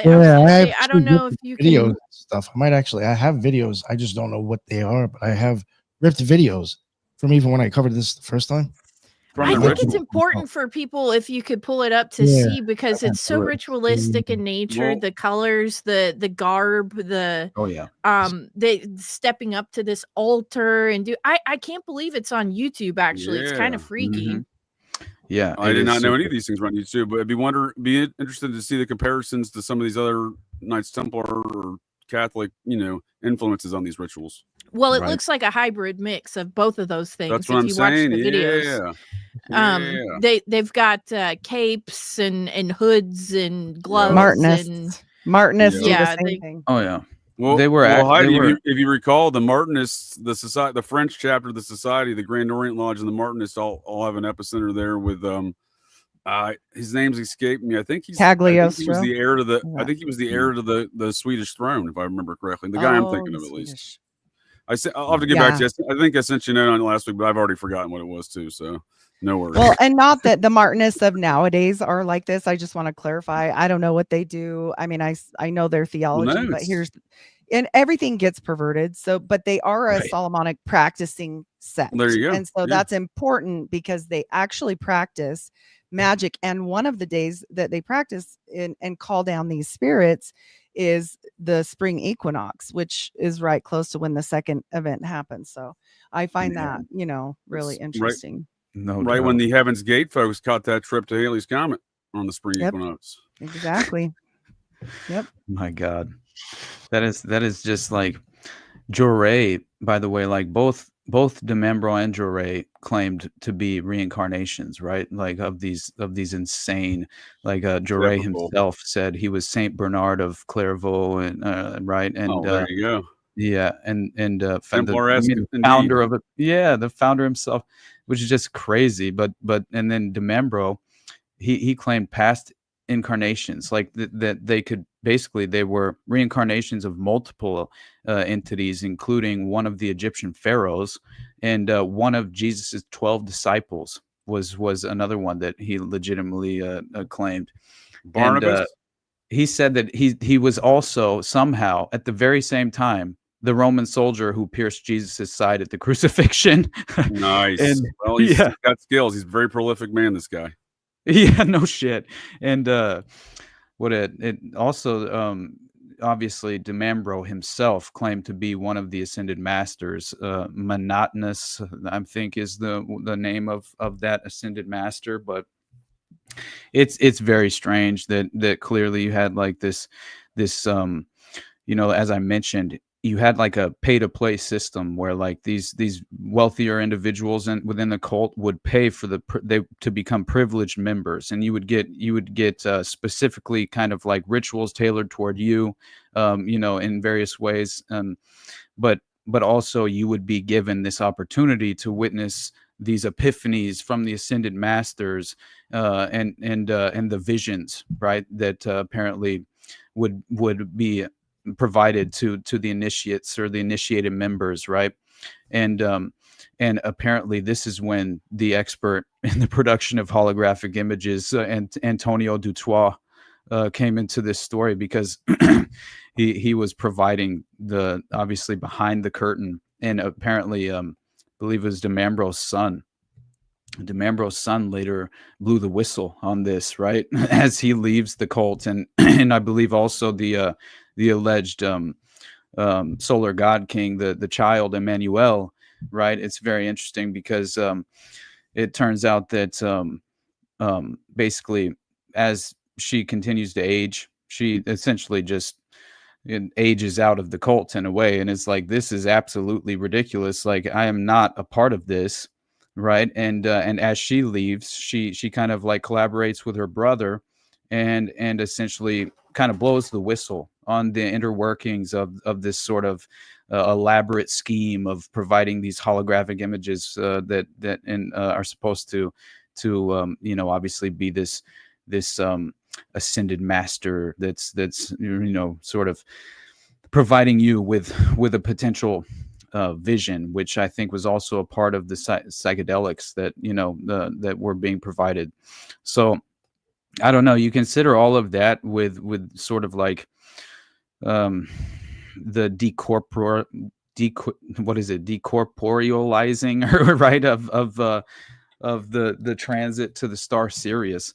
Like, it's strange because this is where you're supposed to join the ascended masters, and you're now basically transcended as into an immortal and an awakened soul, right? And yeah, it's very interesting, but it seems to be like the star Sirius is a massive part of this dawning age of Aquarius in some strange way. And it's so do you think it's like part belief system, part of this hypnotic program that they're programming folks with this? Because the like, I kind of viewed as both, right?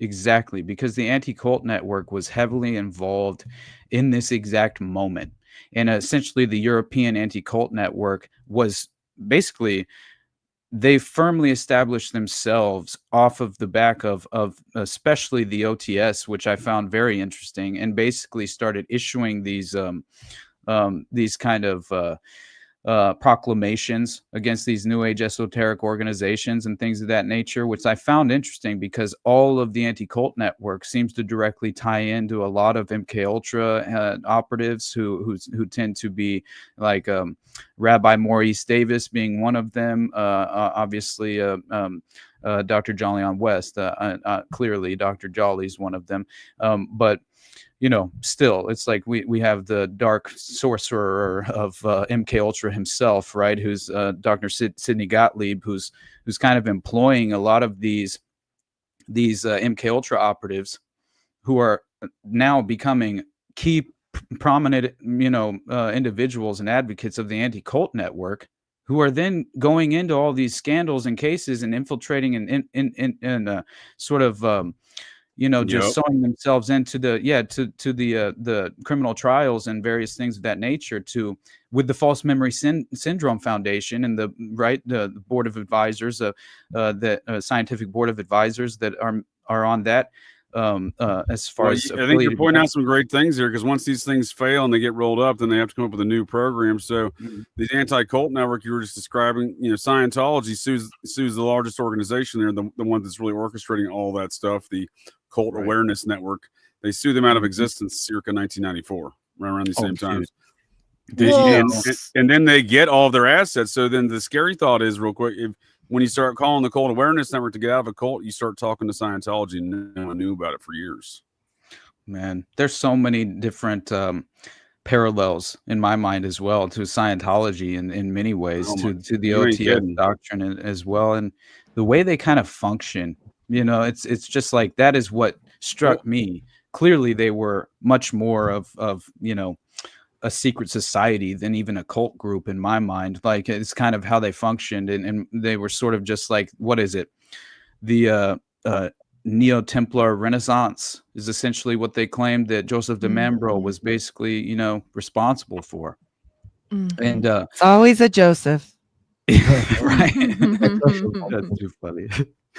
But yeah, I'm fascinated by all of this, because this kid Emmanuel, right, who's considered the cosmic child and an avatar, right, and it does, like, their aim was sex magic, you know, just obviously it always is. It's crazy, but do you find it like interesting too? You mentioned about the marriages, like the month before JFK died, Jackie goes on Onassis's yacht, pissed off because her baby passed away and he didn't want to come and deal with it.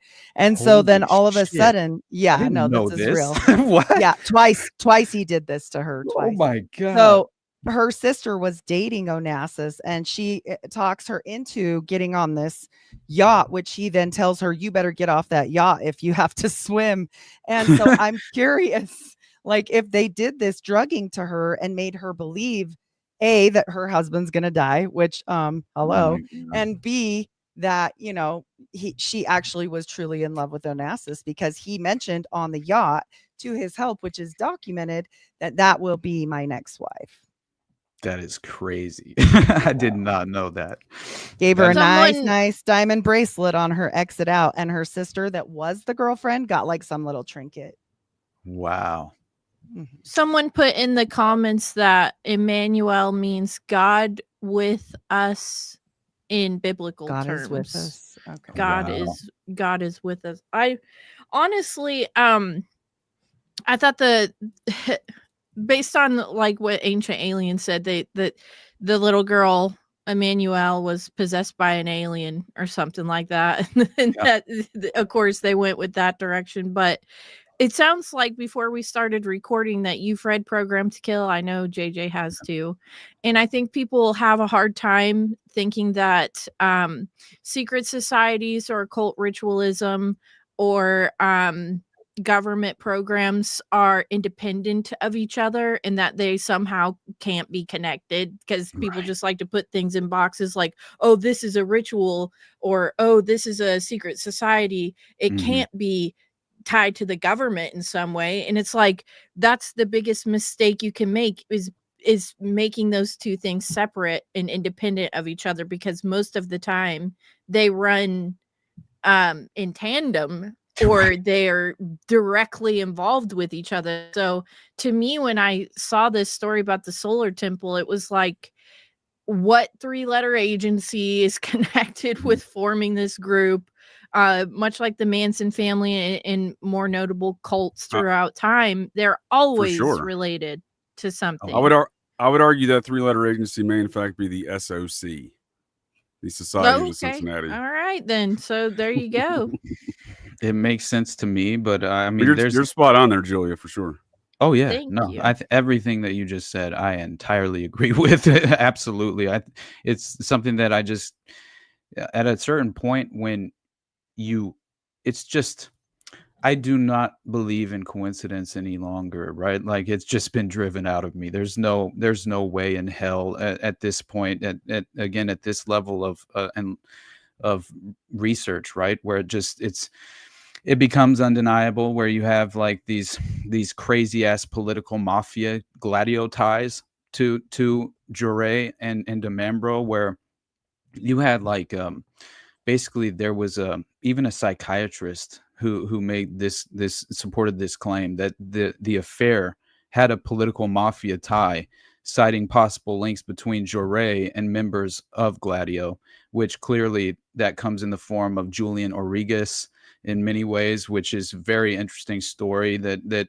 specifically ties in the Gladio operation. But what's interesting here is just that you have basically this trail which that seems to implicate that de Membro was linked to Jean-Louis Farge, a Toulon crime boss who was murdered in '93, apparently. And so there was the OTS was basically implicated in these French political scandals. And there were all these connections with French politicians like Charles Pascal and this assassination of Jan Piet, I believe. And so it's interesting because it seems like there's clearly, if you look at the Alex Constantine archive, like he's a great resource, by the way. Every time I stumble upon some connection that he's provided, like at least a resource as far as investigative accountant, he tends to take a direction that appeals directly to the way that I kind of view the world in general. But as far as just the international covert intelligence apparatus that seems to be very well entrenched, but he basically he did a great job on Iran-Contra and O.J. Simpson stuff too there. Oh hell yeah. Yep. Yeah, it gets nuts because they basically were claiming that through destroying the chalets where the deaths had all taken place, basically the evidence had been burned, and obviously that was a key component of what they were hoping to attempt to cover up was clearly so found dead in the Vercors though was apparently an agent of the intelligence service that was close to Pascal, and so there was a presentation of these sources of that apparently an agent of the Central Directorate of the Border Police was a mole who had infiltrated the order, and that so this is it's very interesting because apparently you have a combination here of international arms smuggling, right? The presence of BCCI,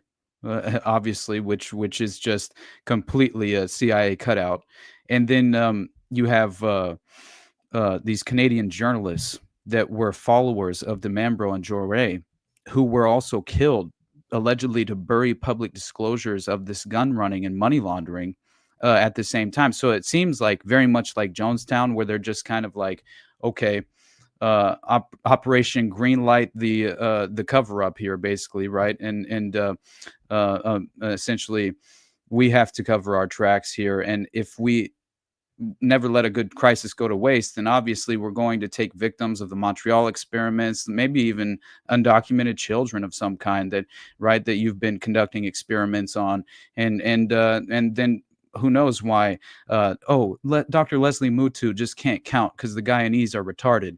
But in reality, right, it's the fact that they're just adding bodies to the pile because they're trying to tie off all these loose ends for these covert operations that are being conducted all over the world. That's what Bo Gritz said happened at Jonestown. He said, I wouldn't be surprised at all. This is what Green Berets told me, who flew in on the site, were told to fire on site from the helicopter. You had Green Berets.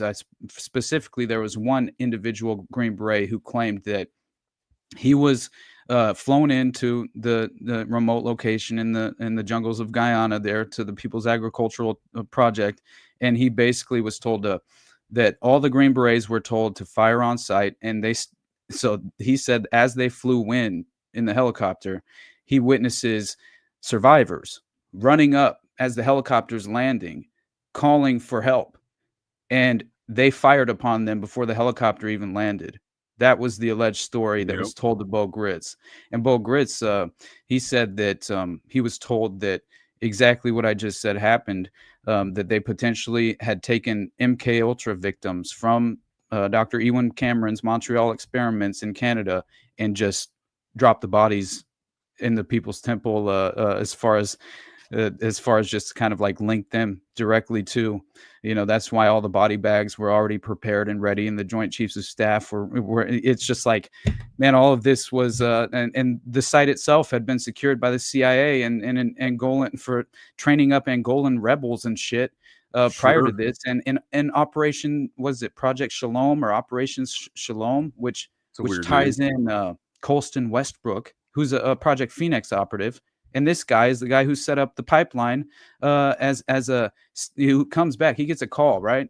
All right, man, we're good with your Project Phoenix covert operations. Come back here with those skills that you've acquired, and let's place you at UC Berkeley as a fake professor to set up a pipeline to an institution in California that happens to house well, first of all, it was outed by Congressman Leo Ryan as being a key facility for MK Ultra experiments. At the time, they were basically utilizing the California prison complex, and they had prison guards who were on the payroll, and they were running these MK Ultra experiments and then releasing prisoners and claiming they escaped. And they would all of a sudden they would turn up in Dallas, all the way across the country, committing a mass shooting, and get a very light sentence, and then be brought back to that specific institution, right?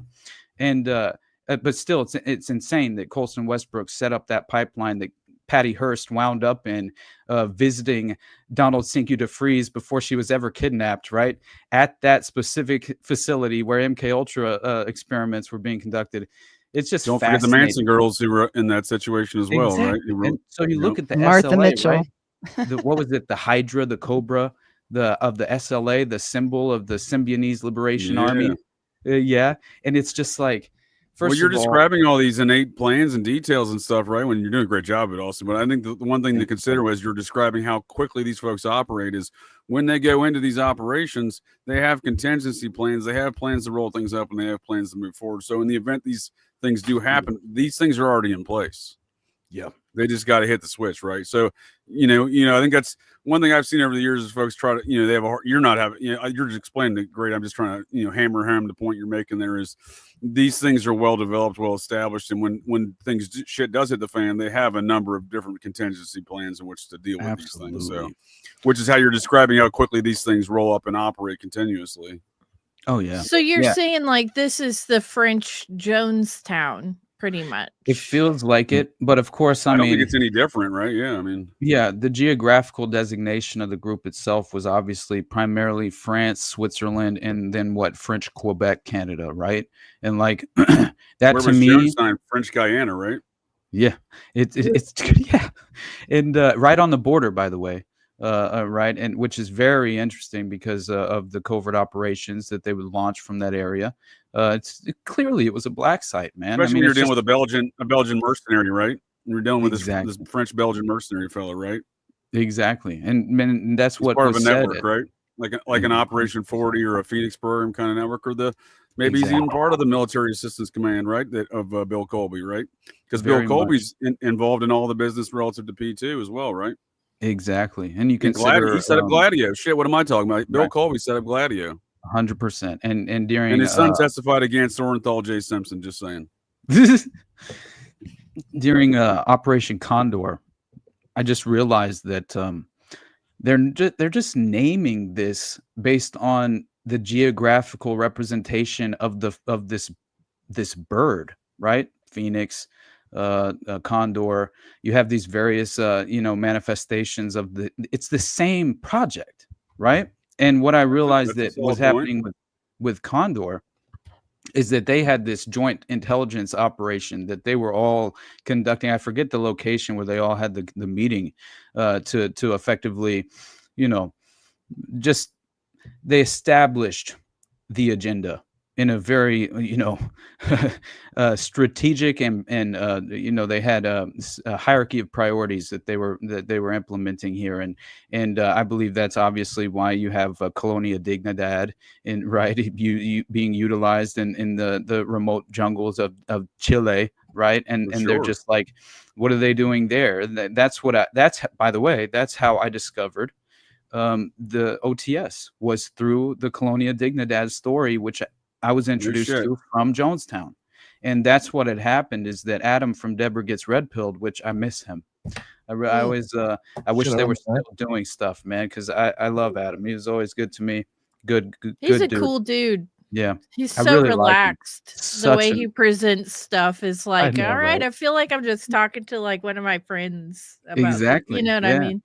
Man, he was our very first producer for Already Dead when Jose and I started, because I had gotten to know Adam just from he invited me on when they were still doing it. I think I was actually the very last episode they ever did, which I was like, man, that makes me sad, you know, but at the same time, they said as much while they introduced me and stuff. But I think he's just living that life, you know, as far as his core principles, he's actually exercising them as a homesteader. Like, it's beautiful to see. I think he got his purple belt in jiu-jitsu by the time he was about to leave the show. And he's like, man, I got to leave because my jiu-jitsu class. And I think he just was kind of, you know, opting out at that point. And I get it at a certain level. But anyway, I don't blame him, man. I live in a van down by the river. So sometimes you just got to do these things in life.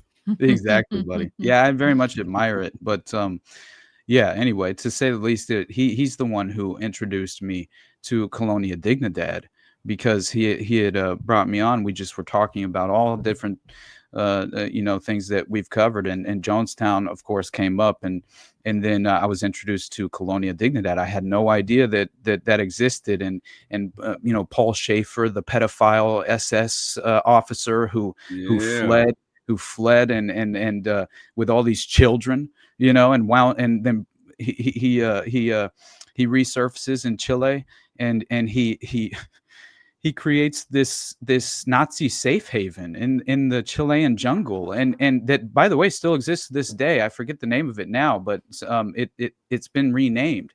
But it basically was a Nazi enclave in Chile during the Pinochet, and right during these massive.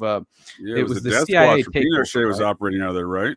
Exactly. So they were sending political prisoners to Colonia Dignidad to get tortured and shit. And they had underground bunkers. They had a whole weapons arsenal that they were manufacturing weapons. They had an airstrip where apparently, what's his name? Joseph Mengele stayed in Colonia Dignidad for a time. They said he would come and visit, and that this was a way for them to essentially, you know, skirt any sort of and circumvent any sort of real, like, you know, customs or anything of that nature, right? This is a clandestine operation, so we need, you know, covert flights. And I learned about it through a spook, so isn't that weird? Oh my God, Peter Levenda's book was the first place I learned about that. Yeah. That's hilarious. And bringing up Bariloche and right? Who all went and visited Bariloche, each president except a few. So, man. And, you know, there was a file they found in Paul Schaefer's archives that was a JFK file and had bullets that matched the gun, allegedly. And it's just so crazy that and by the way, there's a connection there to the Letelier assassination, I believe, in DC, who was a diplomat that was just killed in a car bomb. And that was apparently devised. I know that bombing. I took Nick by that site on our DC tour. When I took Nick on a DC tour, I took him. Get out of here.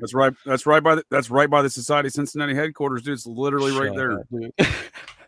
It's connected to the Solar Temple. The bombing, that bombing. That also it's connected to the Colonia Dignidad, right? Which was the Nazi enclave in Chile. I know. I'm sorry, I jumped around. Do you recall when Peter Levenda went down there and invaded that place and created an international incident? Invaded. Yeah, he definitely invaded that place, right? So he was like, I was just a young dude who was just going places and looking at things. He worked for this software company at the time that was also employed his buddy John Podesta. Isn't it weird they're both Thelemites decades later and doing all this alien stuff together when they started out together doing that?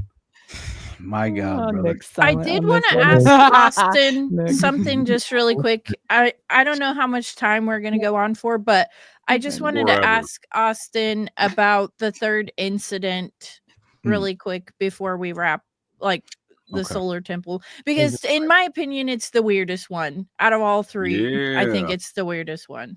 Right. Yeah, I think that, you know, it's super interesting as far as each individual mass death that occurred.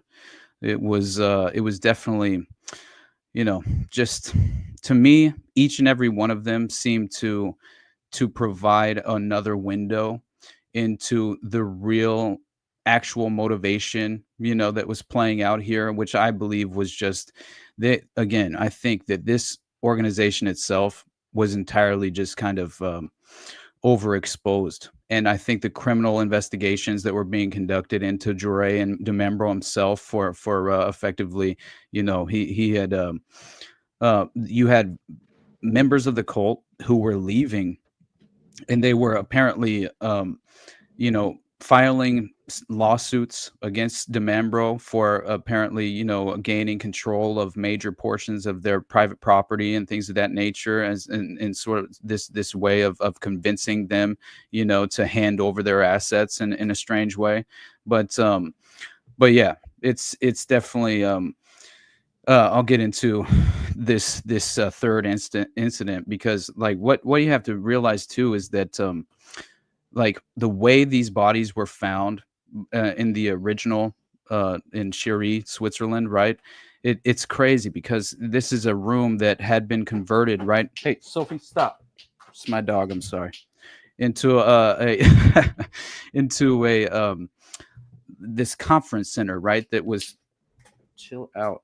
Anyway, that was basically converted into like this secret ritual chamber in a way, but they found all these handbags, suitcases, clothes, Swiss, French, and Canadian passports. So obviously for the organization, I think again it kind of like plays out that they were obviously, facilitating a lot of these weapon sales and things of that nature, and that definitely seems to have provided many of these the financial assets of the organization itself, and how they were kind of utilizing the enterprise. But there were all these traces of blood on the floor, and the false door, right? That basically is what led them to, as far as the traces of blood led them to the false door in the wall, right, to the other room.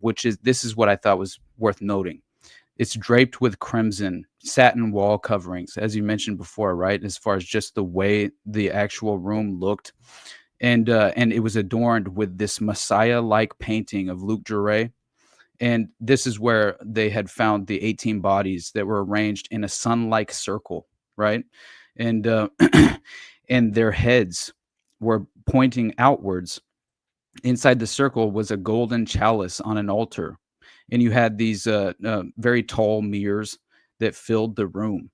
And so you had a small temple, a smaller temple where like 3 bodies or more were lying as well. And this 23rd corpse was found in a separate room at the foot of a table. But some of the bodies had plastic bags over their heads, and some were even handcuffed behind their backs. 20 had traces of bullet wounds.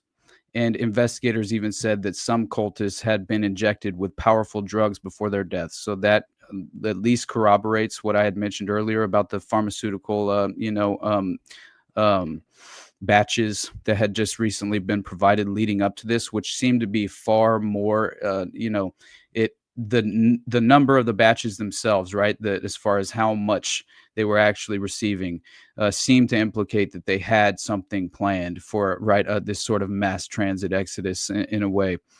So at the very least, you have membership, at least members of the leadership that were very much, read in on this. But then you have 100 miles south of Chery, right? After, by the way, you have all these, white, black, red, and golden ceremonial robes that were discovered, and some of the bodies at the farm, right?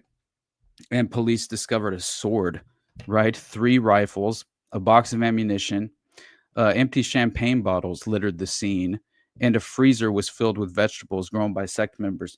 And it was interesting because the bullet wounds on the bodies, they didn't correspond with any of the weapons found at the farm, which obviously suggests that someone performed executions and then fled the scene, which was another thing that investigators were pointing out that was something worth, being aware of, obviously, because that definitely does imply that clearly these individuals were under the, impression that they were just, I think, performing a ritual, having a party, and then effectively were mass murdered.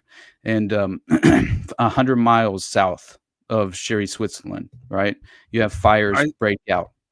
I think that's a great point you make there, if I may, real quick, Austin. That's a great point you make, where I think some of these folks, they think they're doing a ritual, and then, I think it goes wrong for them. Just like when they say, like, with all these false flags, that they're doing an exercise, and then suddenly it goes live. You know what I mean? It's kind of the same kind of concept, I think, within this ritual I don't think all these people are signing up for ritual sacrifices. You know what I mean?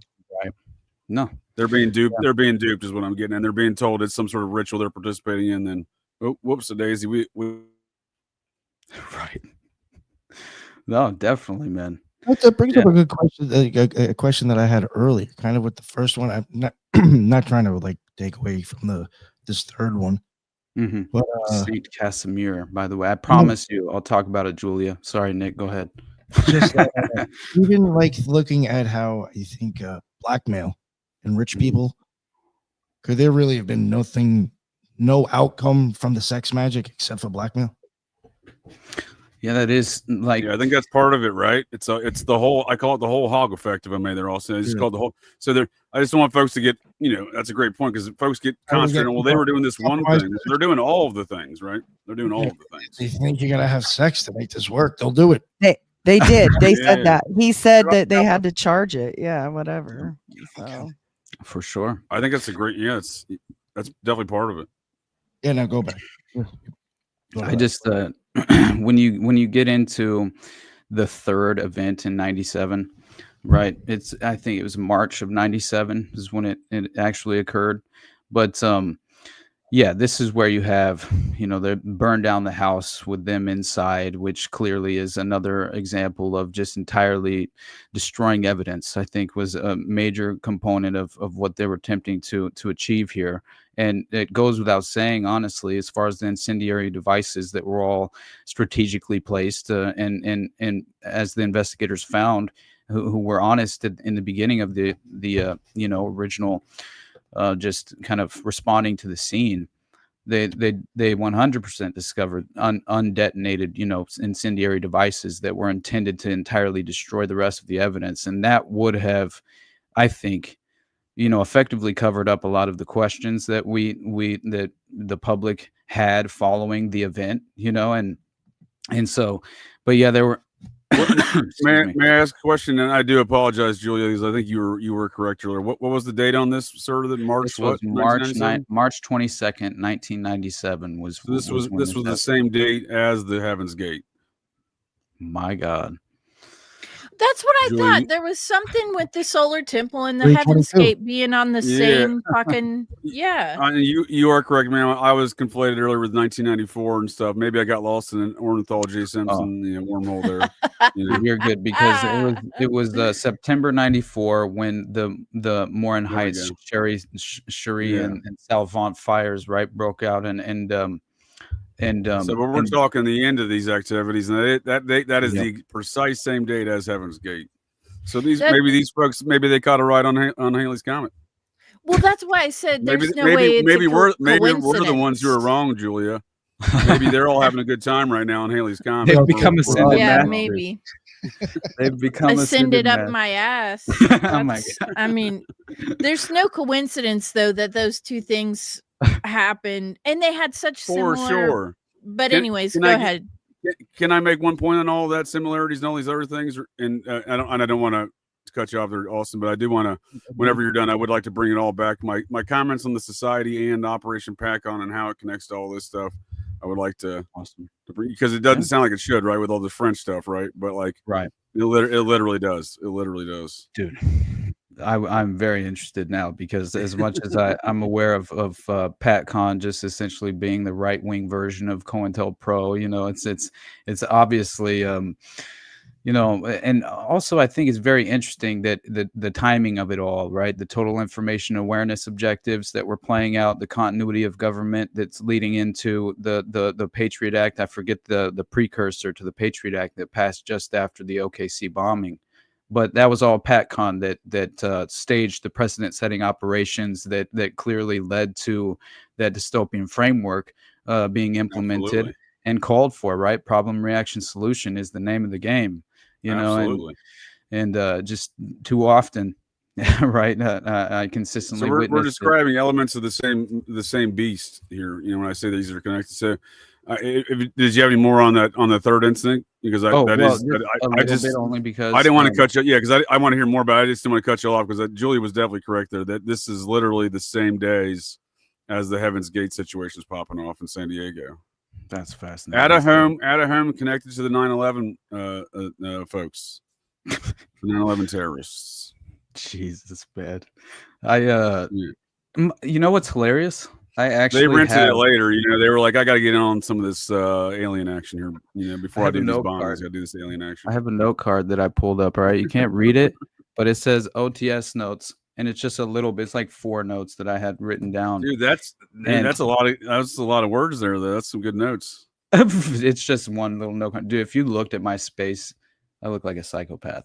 I got 0 notes, bud. You're beating me. So, well, I will say that I just have to, because I just too many details running around in my mind that I'm too schizo-brained, where I just obviously we call the homies on Already Dead, right? The audience, schizo bros. We're basically the schizo bros. But so that is very accurate, I will say. As far as the way my mind works, I can't help myself. It has to. I think it's the Charlie meme. You know, the Pepe Sylvia. You know what I mean? With the yarns and stuff. Pepe Sylvia. Exactly, from It's Always Sunny.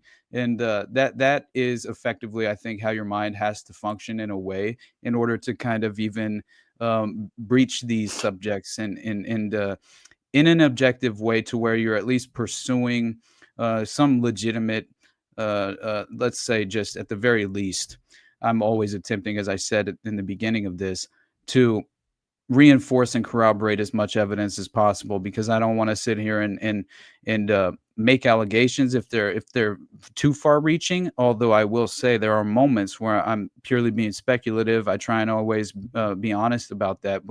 But in terms of you effectively have to speculate at times, because you have to ask these questions, right? Like, why on earth, is Joseph DeMambro, traveling across international borders with major amounts of financial capital, which seems to be some facet of money laundering happening, which clearly was occurring.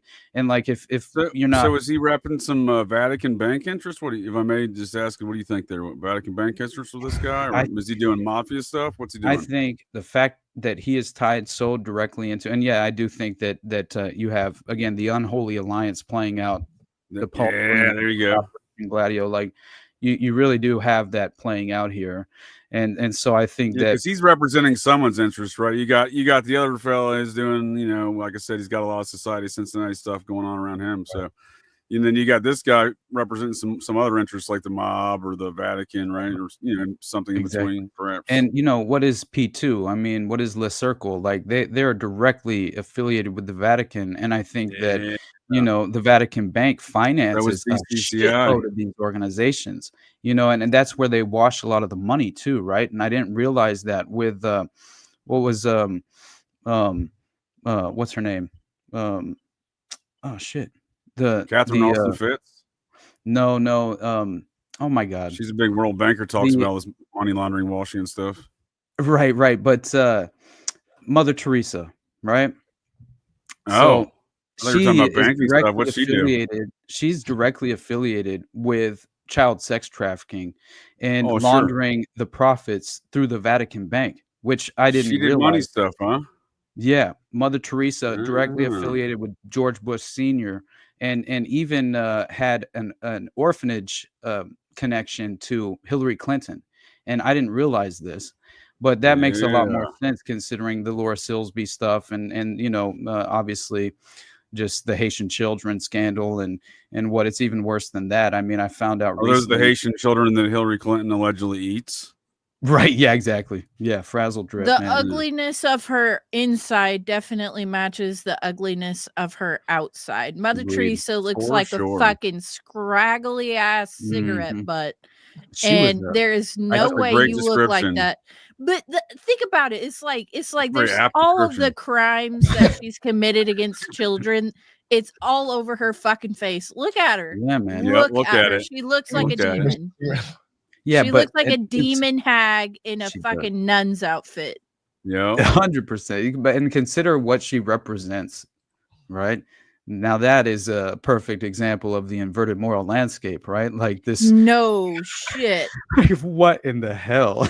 You know, this is supposed to be the bright and shining beacon of right, and just like not mine. No, she looks like a fucking wrinkled asshole. Mm-hmm. And I can't believe it's like the more you look into her, it's like, of course, you know, Mother Teresa, fuck you. I cannot believe it's becoming a conspiracy theorist. You have to understand you cannot have any idols. Nobody, not music, not movies, not politically, nothing. Every single person that you think, oh, well, maybe they're a good guy. Oh, maybe they're all right. No, they're not. They probably eat and fuck kids, or they fucking do some kind of a, like, literally, I'm sorry. I just, after reading Program to Kill and looking into Dave McGowan's work, it's like, you have nothing. Laurel Canyon, exactly. You're not wrong, Julie. That's for damn sure. It's a dark world. Culture creation, man. I mean, the Esalen Institute, right? Just like Tavistock gone west. I mean, that's really what happened in a way, right? And it's just like all these celebrity personalities are clearly manufactured, and many of them are entirely manufactured out of whole cloth, and then kind of like given this you know, disingenuous rise, right, to this level of prominence that is so clearly as far as just like they were put on the path by the permanent establishment, and are given these very, it's just you're given that privileged position of you get all these opportunities come your way, right? Because it's entirely a corrupt, obviously deliberately a corrupt system, you know, that's intentionally creating these influencing operations, as far as that's what they become, right? They become these sort of, there is a Laurel Canyon of podcasting too. I know people like to skirt around that, but there is a Laurel Canyon. Oh boy. I'd like to talk about PatCon, Ancient Alien Cargo Cults, and the Society of the Cincinnati, if I may, real quick. Definitely, but what do you think of Sean Ryan? What do you think of it? I have a lot of thoughts on a lot of those subjects. Right? I just understand that the amount of dust that gets spun up when these things get discussed. So I just think the alternative media landscape is very much oversaturated with what seemed to be, you know, intelligence assets put into position strategically to influence the fleeing masses from the death of the mainstream media who are being re-corralled. Sir, do you mean former Navy SEALs that suddenly pop up with a full-blown studio and all the guests that Joe Rogan has? Right. Let me tell you something about. People you mean? Let me tell you something. For the last, and Heidi can vouch because I said this months ago. I said, you watch. Joe Rogan is going to start talking about becoming a Christian, and and I went on, and I said, there's this disingenuous Christian conspiracy podcaster movement. And just recently, my husband brought this to my attention. Joe Rogan's been talking about going to church and doing, and I said, I fucking told all of you, I said, you wait, it's going to happen. And I'm just saying, as much as there's a Laurel Canyon of anything else, there's a Laurel Canyon of podcasting. Just to kind of sum up something that I had thoughts on the Solar Temple really quick. After I read Program to Kill and a couple other books, I thought it was important. And then I read a book about the Solar Temple after I saw it on Ancient Aliens like a year or two ago. People don't have time to like sit and consume information in the way that a lot of other people do. Like for me, I actually like reading. Like that was one of the things I like to do before I started a podcast, but people don't consume information in that way anymore. So I feel like it's really cool that we could take a subject like the Solar Temple. Like there's probably tons of books and shit written about it. There's obviously Program to Kill is a book. Strange Scenes Inside the Canyon was a book. You take it and you make it consumable podcast style for people to just have like conversations about it. And I think it makes it more easily digestible. And that's why a lot of these weird subjects are coming back to the forefront after all these years, is because podcasters are making like podcast versions of books and the information is more readily accessible. And that's why I love listening to podcasts, right? Because you get like Nick's perspective, Austin's perspective, Heidi, JJ, and I obviously have my own perspective, but it's these same topics. Like, how many people are going to go and be like, oh, I'm at the library, I wonder if I can get a book about weird cults today. Nobody's doing that. But and even if they did, to your point, it's so important to have it's going to stand out different for you, for Nick, for me, for JJ, for Austin. I think you're right. I think this is so critical. Yeah, I mean, they will listen to a podcast, but they won't read the book, right? How many times have I said in podcasts, oh, you should read this book, you should read this book? Nobody's going to read the fucking book. They just want me to talk about it. You know what I mean? I've been thinking about reading books, but I don't like to talk do that about either. That's boring to me. Yeah. I like to summarize it. You know what I mean? I don't like to read. I like to summarize it. You know what I mean? My understanding of what you're describing. I just think no one reads shit. No, but I think that most of us have been conditioned into this sort of, the attention span has been deliberately and intentionally shortened for this purpose. And I think that's in order to effectively place you in the trap of the ideological prison. And you most people aren't even aware that, right, they remain in these chains of ideological subversion that is clearly kind of corrupting their ability to even engage with reality in any sort of objective way and in an honest way. And I think that with that comes this lack of discipline, which comes the lack of effort. And it's just now we've been conditioned to become these just lazy, undereducated, but I mean, it's not within the context of public education or the system itself, right? I mean, actual information, right? And that's another thing is who's studying like primary source documents and trying to pull. They're not. Yeah, exactly. They're not.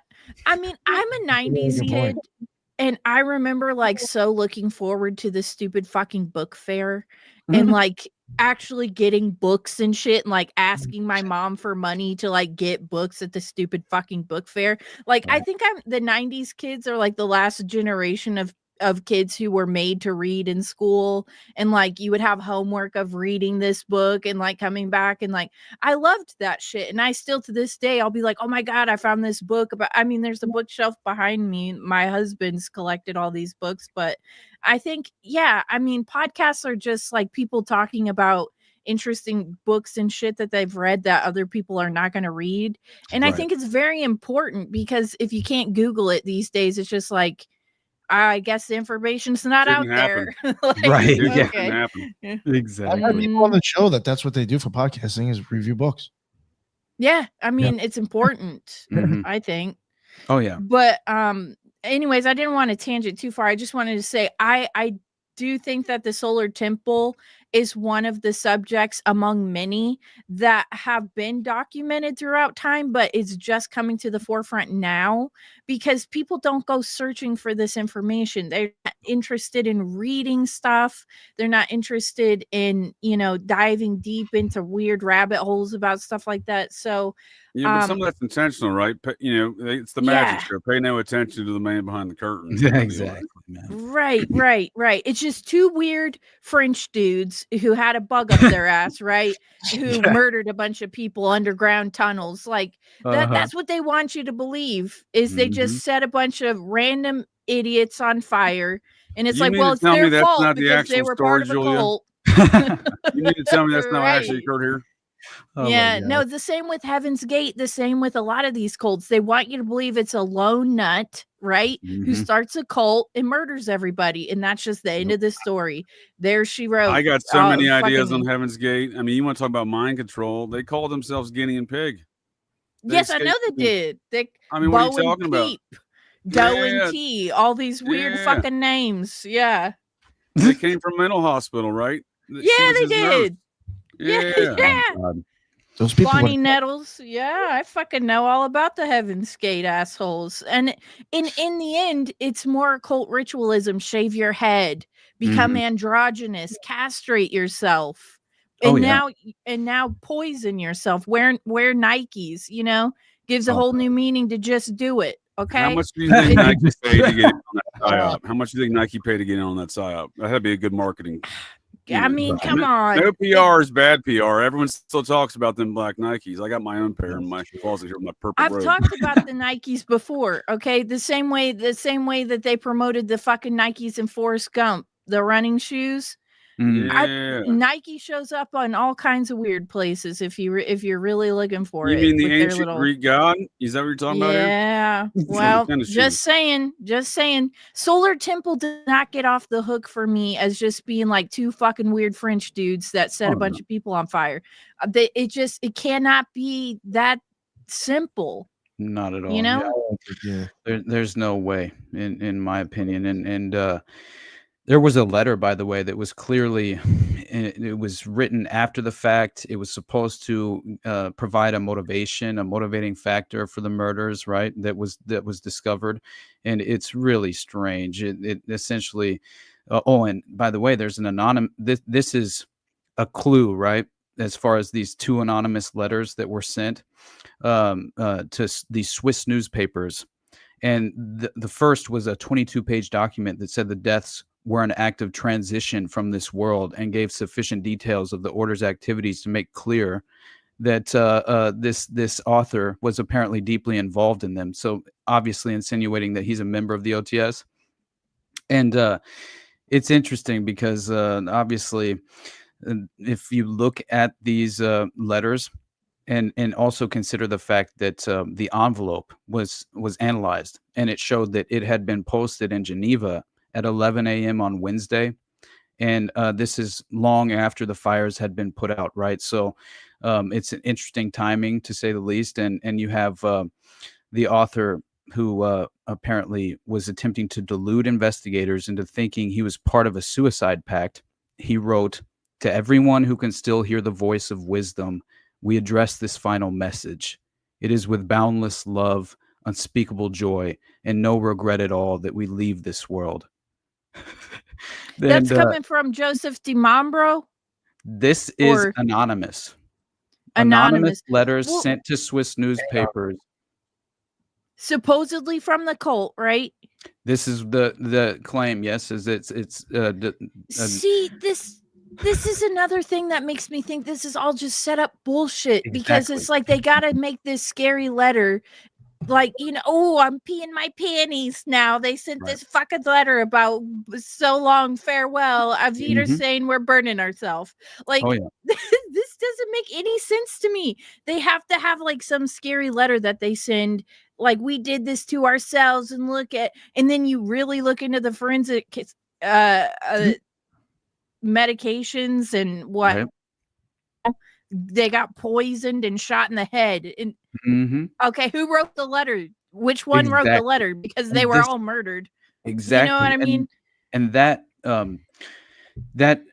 begs the question, why are all these as far as it, at the very least, it in a way explains the fact, right, that you had all these police raids that occurred on these apartments in Geneva after this took place. And apparently there was a second letter, right, that was they were both sent the same time. But this second letter happened to denounce the way in which the cultists transition from life, right, had taken place, and seemed to attack Duré's incompetent and deviant behavior, allegedly barbaric, even what it was called in the letter. And it was also posted at the same time, 11 a.m. on the Wednesday, which is, hours after the fires had been put out, as they said. So the police apparently believed at the time that these authors of both of the letters were still alive in Geneva, obviously, right, because the fires have already been put out. So these are members of the cult who clearly knew of the mass death and then provided these letters that allegedly gave the motivation for which the cult members were, pursuing this mass death, revolutionary mass suicide. And so, he says that at least the police and the authorities, they claimed that these individuals were potentially still in Geneva at the time and were directly connected to the deaths in the 2 villages. And then they subsequently raided apparently a long list of apartments in Geneva that were connected to this investigation. And that's why you have like evidence in Cherie and Salvan and Morin Heights that also undermine the theory of collective suicide, because you had 15 bodies found not in the 2 chalets that burnt down, but in a 3rd chalet, where timing devices, as I mentioned before, had failed to set off the fire. And you had these witnesses, right, that said it was clear that the farm owner had died before the fire on Tuesday night. The corpse was cold, long cold. He must have died by the previous afternoon, they said, apparently one witness claims. And the discovery of these drugs, once again administered to the cultists at Cherie by injections or intravenous drip, gave further reason for individuals investigating the case to believe that the death was IV? Really? Yeah, man. This is some fucked up fuckery. I mean, an IV drip. Sounds like the Zizian's death cult. IV drip. Oh, yeah. What'd you say, JJ? Yeah, that too. Sounds like the Zizians again. Zizians. The Zizian But the plastic bags on some of the victims' heads, apparently. That's like Heaven's Gate. They put fucking plastic bags on their heads. You know what they said? That the reason being was they excused it. There was a justification that Joret himself, Luc Joret, said his group had used plastic bags in rituals to symbolize humanity sinning against nature. Well, they were conditioned all the way around. Well, you'd have to be because, you know, and I don't know if we're about to wrap up or what, but just think of the mindset you'd have to want to do something like this to yourself. It sounds like most of them didn't want to, and they were just murdered, which makes more sense to me, because I'm not going down. I'm not killing myself in this way over some retarded stuff like this. But it's like, let's say that some of them did kill themselves. You must have to be so completely under the control of these 2 guys, right, that it would sound better to die than to continue living without them. I think they just poisoned them after the fact. They got them to sleep, and then, you know. Yeah, I mean, that makes more sense to me. Oh yeah. Yeah, I would agree. And considering that, you know, as I mentioned multiple times, just the wealthy nature of many of the recruits and initiates of the OTS, like you had members of the cult, like one of the members' wives inevitably sued DeMambro, right? I believe she sued the cult and ended up receiving a 95,000 pound out of court settlement. And so there was definitely like and this is all leading up to the mass deaths. And so you had police discovering that the OTS had even infiltrated the province's electric power company in Quebec, Canada, right? Hydro-Quebec is the name. And this is, as I said before, where a number of these bombings of transmission towers had taken place the exact same year as the infiltration of the OTS members. And Jure was even convicted of illegal possession of weapons in 93, just before the deaths all began to happen in 94. And so, you know, he was even oh yeah, and he was. Well, there was a tape, right, about them talking after the fact, right? Oh Nick's yeah, shaking his head. Yeah. So they're dealing in guns, right? Oh yeah, yep. So and they're on. Speaking of tapes, they're on tape discussing the Branch Davidians beat them to the punch. Yes, that's what it was that I'm thinking of. Yes, and the Branch Davidians are dealing guns, and I suspect they're dealing guns through what is known as the Midwest Depot, this secret CIA depot in northern part of San Antonio, Texas, located on Camp Bullis Air Force Base. Dude, that's where they said the institution was. That David Koresh and at least, I believe, 7 of his inner circle were allegedly programmed at the institution by an MK Ultra operative that was in that area. And you know what I'm talking about. Oh yes, and it turns out through the Paul Wiltshire connection that I mentioned earlier, right? That journalist who was assassinated said he knew more than Danny Casolaro. it was through that contact, that CIA domestic, operative who claimed to be the pilot in the October surprise. He also claimed that David Koresh was under mind control. He was essentially, they were programmed to pursue the creation of a bomb, and that they were actually trying to it's very interesting. They said that many Green Berets, there was a program that was set up where Green Berets would be domestically, brought back to the U.S. domestically, and then 20th Special Forces. Yeah. Was it Dr. Sirhan? Was it Dr. Hypnotist Sirhan guy? Oh my God! Right, like it's the same Isn't connection. Somehow the Branch Davidians? My husband was telling me somehow the Branch Davidians inspired the Oklahoma City bombing stuff. Yeah. And what was that guy's name? The Timothy Oklahoma McVeigh City was bombing. there. Yeah, Timothy McVeigh. That's right. That's right. And they're all connected to the order in Idaho. Yes. I think David Koresh is a severely misunderstood character, in my opinion. Same. And I think, I've covered him in my cult series, but yeah, that's a whole other with the Ruby Ridge and everything. There's an HBO series on that, by the way. I think that 20th Special Forces group is a key thing to understand there, Austin, that you're pointing out. Absolutely. Yeah.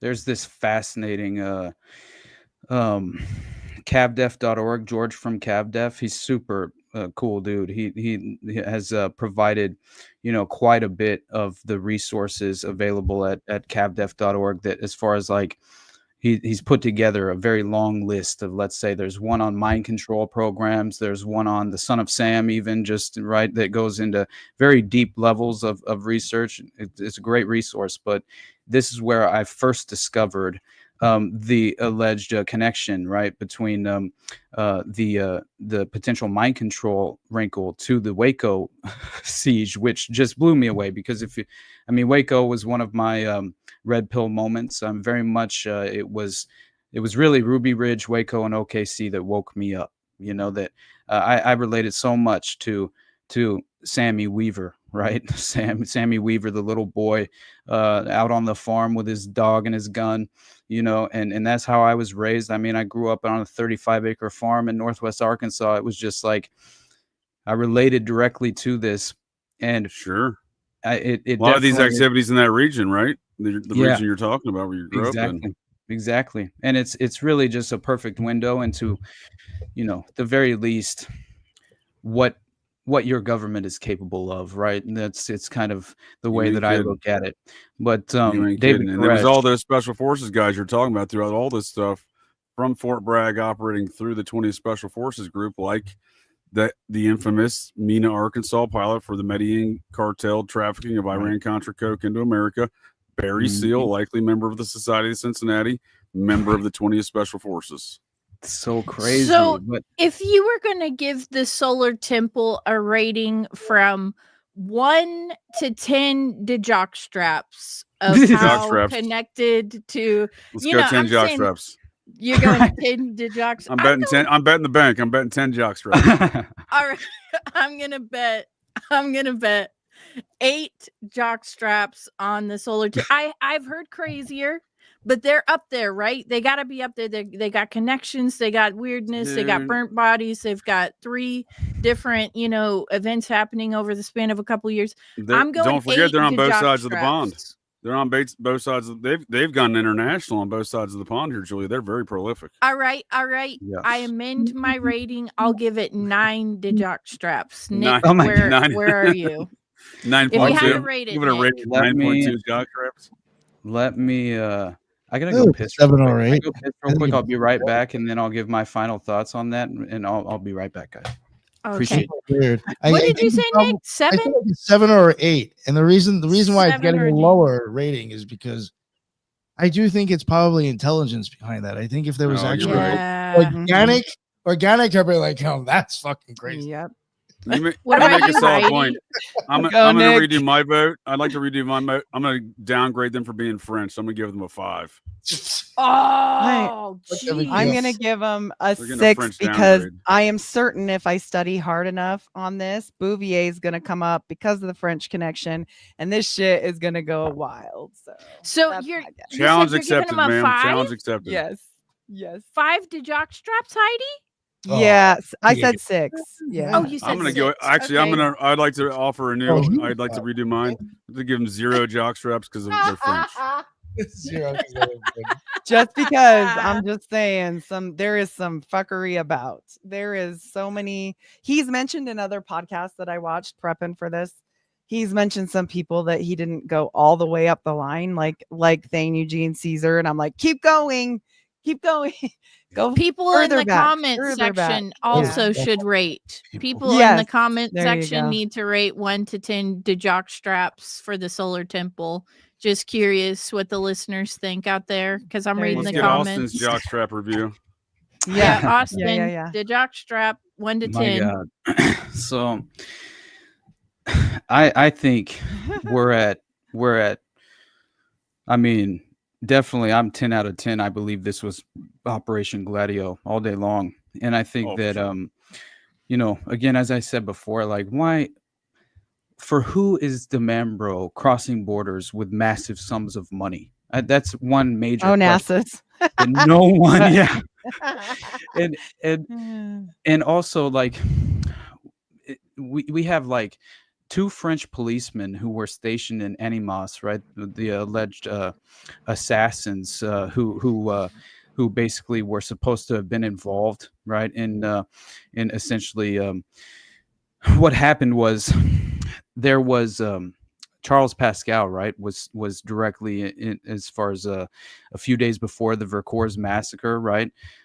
These 2 alleged assassins go to the Ministry of the Interior, headed by Charles Pascal, who's directly involved in the local Gladio connections that are playing out with the OTS, and this is a few days before the Vercors massacre happens. And so I think that this is like deliberate connection to the plot, that this is how we're carrying it out. The plan is being hatched at this moment. And there's a fascinating link as far as these sort of organizations, right? The Grand Lodge de France and all these belong to this sort of, it was called the GLNF Opera. And it was essentially like this umbrella organization, and it kind of like really just like you had, a commander of the OSMTJ involved as well. Then which is obviously you have this Martinist order, the renovated order of the Temple, the ORT connection that's involved here, the head of which, right, was propelled this collaborator Julian Rodriguez, who is in my mind the direct connection to Luc Jouret for the Gladio dynamic.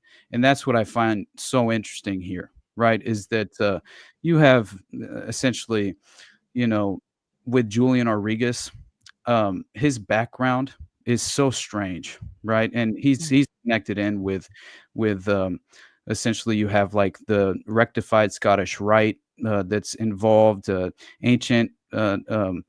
ancient and accepted Scottish Rite. There's all these different versions that seem to overlap with each other, but the dark rites Right. are the ones. Exactly. The Cagliostro ones that go the other Exactly. way. Yeah. Right. And so I think that, it's the Freemasonry links too very much interest me, as well, because I just think that it's hard to ignore at the very least that you have Jacques Breyer and Aleister Crowley, even I think with the White Brotherhood, as far as in many ways the Great White Brotherhood is very, and the Great White Lodge. Much of this is sort of just at least baked in Crowleyism in a way, right? Where you kind of have a lot so of much further. Yeah, it's like Mystery Yeah. Babylon. This goes back to Chronicon and Absolutely. Mystery Babylon. This is so much further, but then everybody perverts it their own way, whichever Absolutely. flavor. So Austin but is the going smoking gun- 10 on that. I mean, I feel like you could go 10 just based off of the body count. Right. Because it's much like Jonestown. Jonestown gets 10 jockstraps for me just because of the right. or 10 flavor aids, 10 grape drinks, whatever. Right. It just off the body count. I mean, Solar Temple, it's one of those high up ones. Kind of I told Nick about a cult called the Restoration of the 10 Commandments of God. They've got a body count like at least 1,000 people. So they get a 10 for me again, just based off of them? the restoration of the 10 Commandments. He had a clip at one point, right? Dude, he roasted at least 750 people in a church. So he gets 10 roasted booty holes for just based off the body count. Go, Julia. Oh my gosh. These cults are crazy, dude. These cults are crazy. Solar Temple is wild, So, oh yeah, absolutely. But I think so the Aurigas connection, I think we definitely should I should at least tie that in directly to Jure, because I do think that that's like a smoking gun, honestly, in terms of the Gladio connection to the OTS, right? And beyond the fact that you have like this very strange Luciferian International that I mentioned before that made like these announcements that seem to be very much as far as like the foundational principles of the OTS as it was being formed by DeMambro. And I think that you essentially you have like this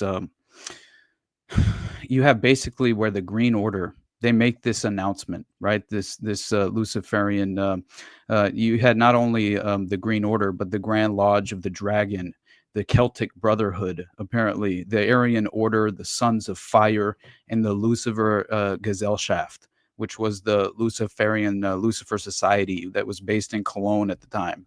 And they made this crazy-ass announcement that said, the time has come for a solid union of all our societies.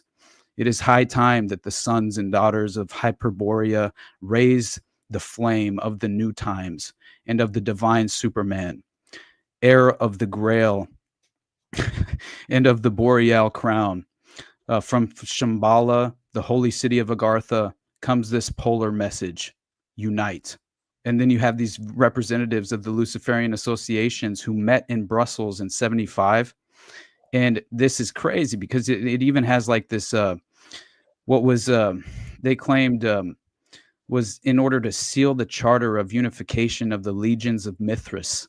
Like this is the terms that they utilized, which is just that's just extraordinarily Babylon right there. Yeah, exactly. Yep. We're talking the Age of Aquarius or modern Babylon in my mind, which is kind of like what I think we're kind of in this environment where we're in. Look at the symbolism look at the Vatican. It looks like a keyhole. The Mormon Church just copied them. It's a keyhole. The Onassis Foundation is a keyhole.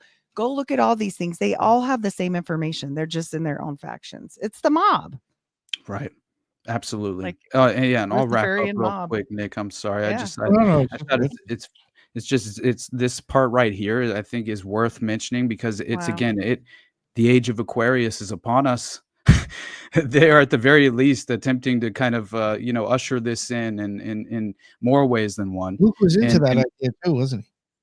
Oh yes, and the Green Order themselves, and during this time specifically, they had made this proclamation that it is indispensable to unite all the polar and solar forces before the Age of Aquarius.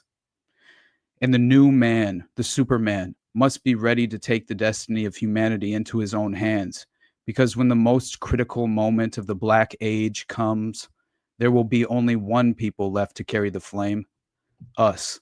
An Aryan order of chivalry must be created, and an elite of superiors must be formed who hold the secrets possessed by our ancestors in the Polar Empire. And this Julian Aurigas that I keep mentioning, who's directly tied in with DeMambro and Gladio, he happened to be well known in these far-right circles in the 70s and had connections with this neo-fascist movement in Italy.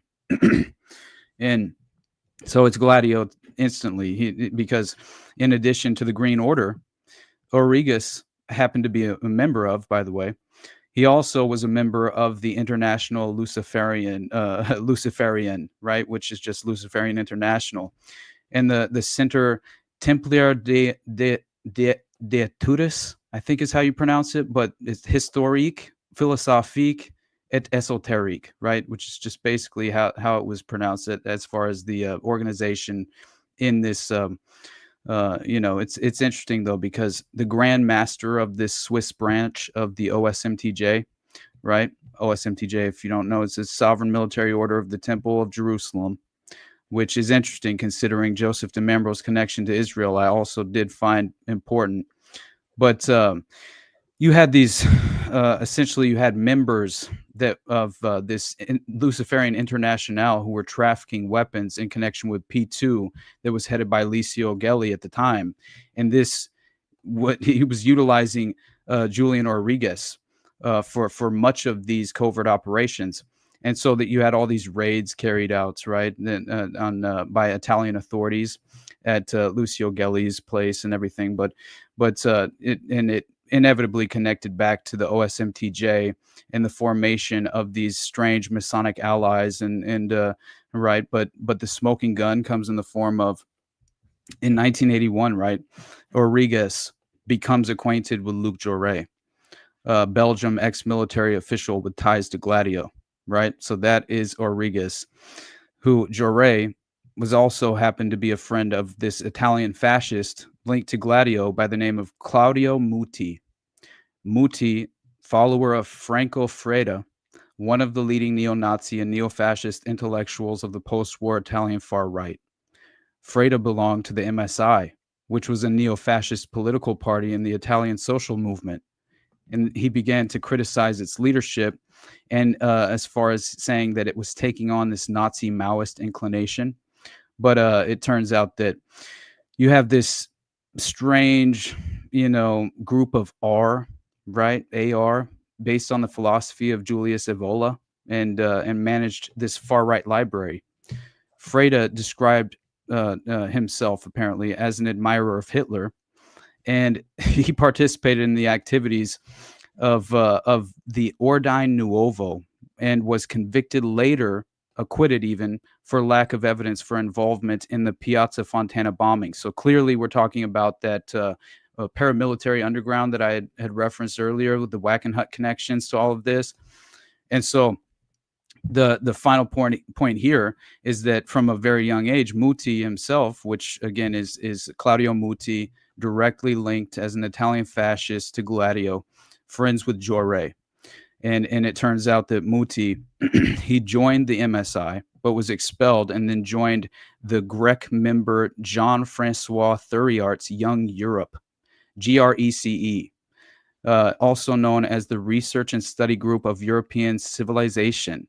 Thuriart, together with Jouret and Joseph de Membro, members of AMORC, associated with Jacques Breyer, had helped organize a split in the Communist Party of Belgium in the 1970s, creating the party, this Nazi Maoist party that was, it was basically called the PCE, and so this party was, which succeeded to basically this Juen Europe, I believe is how you pronounced it, but Young Europe is what it was really, what all that it referenced, right? That's all it translates to, and this is a neo-fascist Euro-nationalist movement formed by Jean Thuriart in Belgium, and this group was allegedly controlled by the SDRA 8, which is a branch of Belgium's Gladio. So that is where the direct connection to Luc Jouret comes into play. Claudio Muti, Julian Orrigas, and that all brings in the scope of the International Luciferian Green Order. It's fascinating stuff, but I think that's really just the crux of the point that I wanted to make, was that it goes so deep into the levels of connections to the Gladio operation at the time, the strategy of tension, obviously the what they were really trying to do is create an environment of destabilization, right? More than anything. So it's just a fascinating thing to me. And I think that Gladio never ended either. All right. I mean, it resurfaces in full force in terms of the Omar Mateen Pulse nightclub shooting. Even I couldn't believe he was a security guard for G4S Secure Solutions, which just so happened to be the renamed version of the Wackenhut security organization, which was directly tied in as a CIA front to stage Gladio operations in the strategy of tension. So You I ain't know kidding, a lot sir. of It never names. ended, did it? I know no. And I know that was a lot of names, and I apologize, but I do think it's very important to at the least kind of trace this record of Gladio connections, at least at some surface level, just to kind of reinforce the reality that this was definitely an intelligence operation, right? So that's my personal that's for sure, opinion. and that's why we see the connections, right, with like PACCON and stuff like that. I think that's one of the biggest key points to take away from all this conversation is the Gladio never ended. It's still going on, and we see it right there. We see it with what I call Idaho Contra, in my opinion. We see a lot of different things, right? But we see it with these comparisons to PACCON, and that quote from Heidi earlier that we were talking about with they were talking about, the Branch Davidians beat them to the punch. Folks can check that quote out from a book that compares these cults, the Branch Davidians and everything else. And it's called Apocalypse: Observed Religious Movements and Violence in North America, Europe, and Japan. So they do a direct comparative analysis in that book. And I would like to note that the author of that book, a Philip Daniel Schuler, is a Van Rensselaer Schuler, direct paternal descendant of Colonel Schuler of the New Jersey chapter of the Society of the Cincinnati. I'm not saying he's a member. I'm just saying, he's certainly in the mix. So, JJ, does that mean you're amending your rating? Because you gave them 0 jock straps. I'm going to go ahead and amend my rating to -5 jock straps because they're French. Oh, come on. Oh, my God. Oh, boy. -5? Yeah, they're French. I mean, I'll give them -10. Watch out. They're French. They're French. Well, I What did the also hell? want to say somebody in the comments section said that they appreciate my dark sense of humor, and thank you. As always, for Because, sure. As yeah, well, I know. do. I appreciate your dark feel sense of humor. Thank you, guys. I mean, I feel like, this is horrible. A lot of people burnt up and died. But, I mean, everything is also at the same time open for being a joke. Look, But- if you can't, we all got to continue life as it is, and if you can't make a joke about it, what good is it? Definitely get Dog. it. You're laugh or Right. cry, and we got more to do, right? Yeah. I'll I just gotta be- say though, this was very informative, even after looking into the solar temple myself. What I would consider to be a pretty good deep dive. You surpassed me in a lot of the things that I was Big time. looking into. So yeah, Austin, great job. Thank you Barn very much. burner, as Big JJ barn. would That's say. a hell of a barn burner right there. I sir. will I say appreciate your that- time and discourse for sure. Not the barn, not the barn. I mean, house. Right. Yeah, Right. No, not that one. That's Yeah, hilarious. yeah. Yeah, Thank the- Sorry. The I will, podcast thumbnail has a house burning that I made. Oh my Nice. God. I It's will fitting. say, It's man, very fitting, yeah, I figuratively and literally. I forgot most of these details because it's been quite a while since I did my deep dive into it, and just coming out the other end of this Atlanta case, like my mind is oversaturated with those details of that case, obviously at this moment, and so I would have preferred to have done a little bit more prep, get back affiliated with Thought it was the great. deeper I level. thought it was good. Oh, dude, you did a great Yeah. job, dude. Thank for you. real. Yeah. But I definitely would have remembered more of these details. I don't know how that's possible, sir. Well, I think well, we would have thank you very derailed you, and it would have been as much as now. Well, you This is did perfect. amazingly better than Ancient Aliens. So if you can at least do better You than leave John Ancient Podesta's Aliens, friends alone. You leave John That's Podesta's so friends funny. alone. Oh my God. But the my the gosh. only thing I have left to say really is just that what Alex Constantine said, in his archived version of like his story of the OTS and kind of the bridging of he kind of made a lot of these Gladio connections and very much I appreciated him reinforcing a lot of the details in certain ways and what he had said, basically the way he ended his piece. I found this to be so poignant, you know, in terms of this case. And it's kind of what I mentioned earlier, as far as just what he suggests, obviously, is that the combination of international arms smuggling, BCCI, and BCCI presented a familiar enough picture of CIA sedition. The cult's connection to BCCI, reported in Europe but filtered from American newspaper accounts, fed speculation among Canadian journalists that followers of DeMambro and Jaurès were killed to bury public disclosures of gun running and money laundering. But the fraternizing of America's national security elite and the cults did not begin in Cherie, Switzerland. The Order of the Solar Temple was but the latest incarnation of mind control operations organized and overseen by the CIA and the Department of Defense. I just thought that was beautiful, because that is for sure. Very Perfect poignant way to sum it up. Mm-hmm. Right. I just think it's too often the case, in my opinion, with many of these scandals, right? But I was thoroughly convinced that this was a very sophisticated cover up, you know, and it's unfortunate, but tends to be the case. Sophisticated yet sloppy, and ongoing, opinion. Right? And ongoing. Yeah, Absolutely. Sophisticated yet, you know, but it's right up there. And like I said, you did a great job. I learned a lot.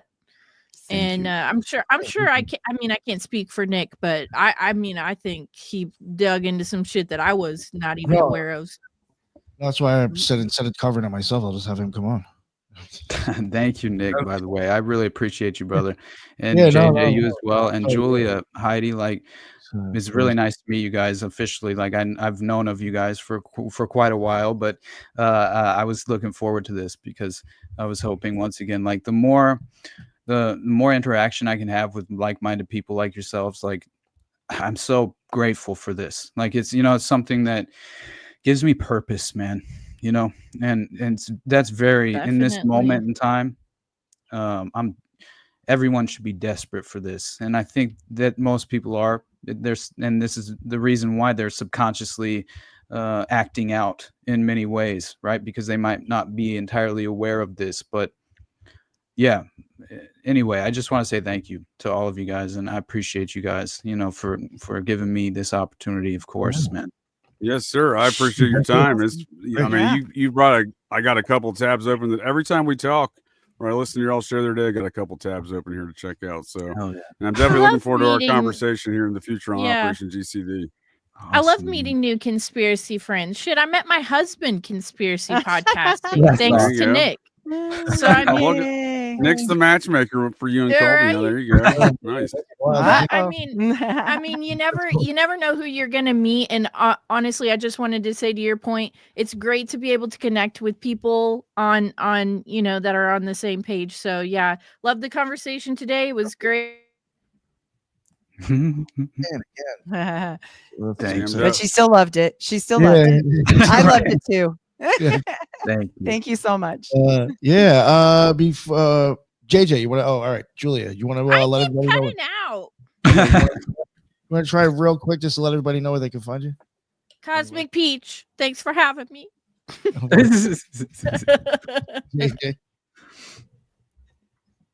Oh yeah, great conversation there, Austin. I appreciate your time, sir.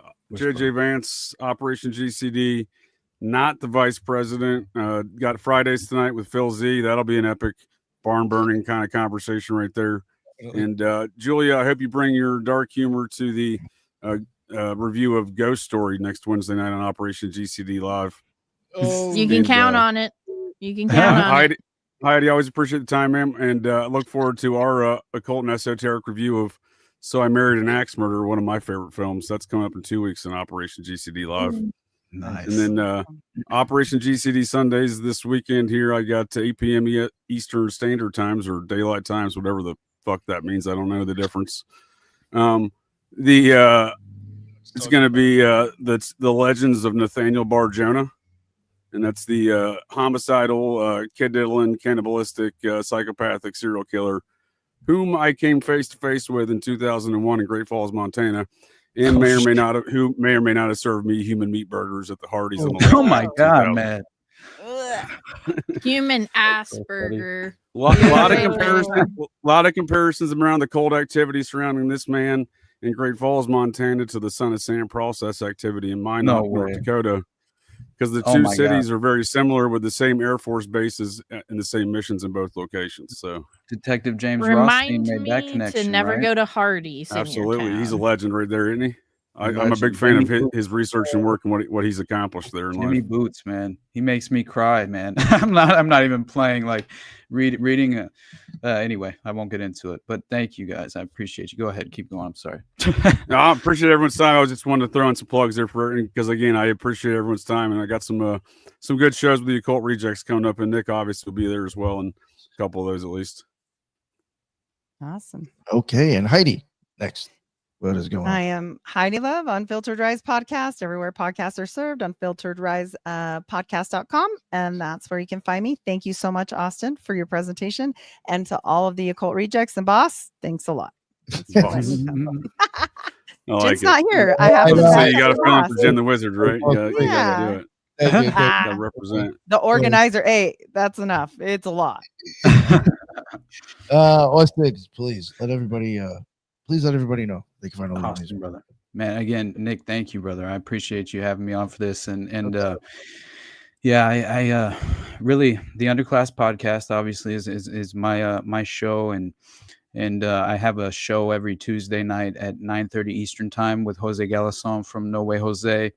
And it's a good time. It's called Already Dead. And yeah, we basically schizo out for a good 45 and then do like a live interaction with patrons or call in as well at that point. But it's a good time. And also the best place to support me is definitely my Patreon. I have some incentives in place, at least one of them being even at the $3 level, like you can get my paywalled show called Whatever This Is with Brad Binkley and Sam Tripoli, which is a lot of fun. And beyond that, man. Oh yeah, I guess I should say I'm going to the Bohemian Grove event next week, so in Florida. So that'll be a lot of fun. Hopefully some of the Occult Rejects might be there, but either way, it'll. Is that, I heard some cancellation activities around that. I was going to say that it's been real dramatic. On fire. Yeah. It's back on though, huh? Hey, at the very least, I got nothing but love for everybody involved, and I think that, things hopefully will at the very least, hopefully we'll see some sort of, I don't know, just awareness. Yeah. Well, first of all, yeah. I just, differences aside, I mean, it sounds like you guys are able to get it together still there, right? Exactly. Like yeah, exactly. It's still happening. That seems to be the most important part. Had to change venues, but it is still happening. And I know Owen and Sam will still be there to perform. I know Shane Cashman's going to be the MC. Then I talked to Jake, Jake's producer last night, actually, Jake Shields, and he just hit me up and was like, for sure they're coming. So that'll be fun. At least like we'll actually have some legitimate personalities there to I think it's a beautiful. Well, you're showing up, you mean? You said Yeah, legitimate.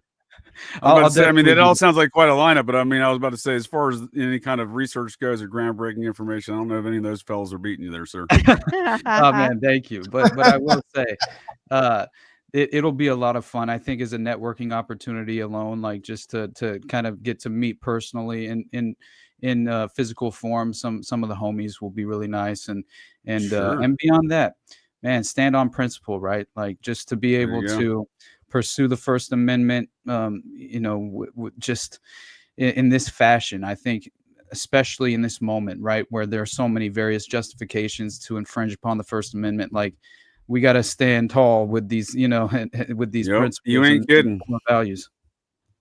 You ain't kidding. Conspiracy podcasting gets 10 jock straps. Absolutely. Anyway, I'm done. Thank you guys. I appreciate you all. Yeah, definitely check out that live show he does. I know JJ and Headless has jumped on recently. I'm a big fan. You already did. I tune in. I'm usually typing around those hours. I tune in and listen a lot, but then I hear y'all say something. I'm like, I got to go comment on that one. That's a good one. Yeah. I love it. Yeah. So definitely go check out that live. I was glad that you mentioned it, because if you didn't, I was going to bring that up. Thank you all again for coming on. Julia, JJ, Heidi, that's what's up. I love it. I really appreciate you guys being here. Austin, thank you so much, man. Again, don't worry about the rescheduling. It worked out the way it was supposed to. Awesome, So, man. Thank you. Here we go. And that is the end of another Occult Rejects. And thank you, everybody in the chat. That's what's up. We'll see you again later on tonight. That is the end of another Occult Rejects. Until the next one. Well, later.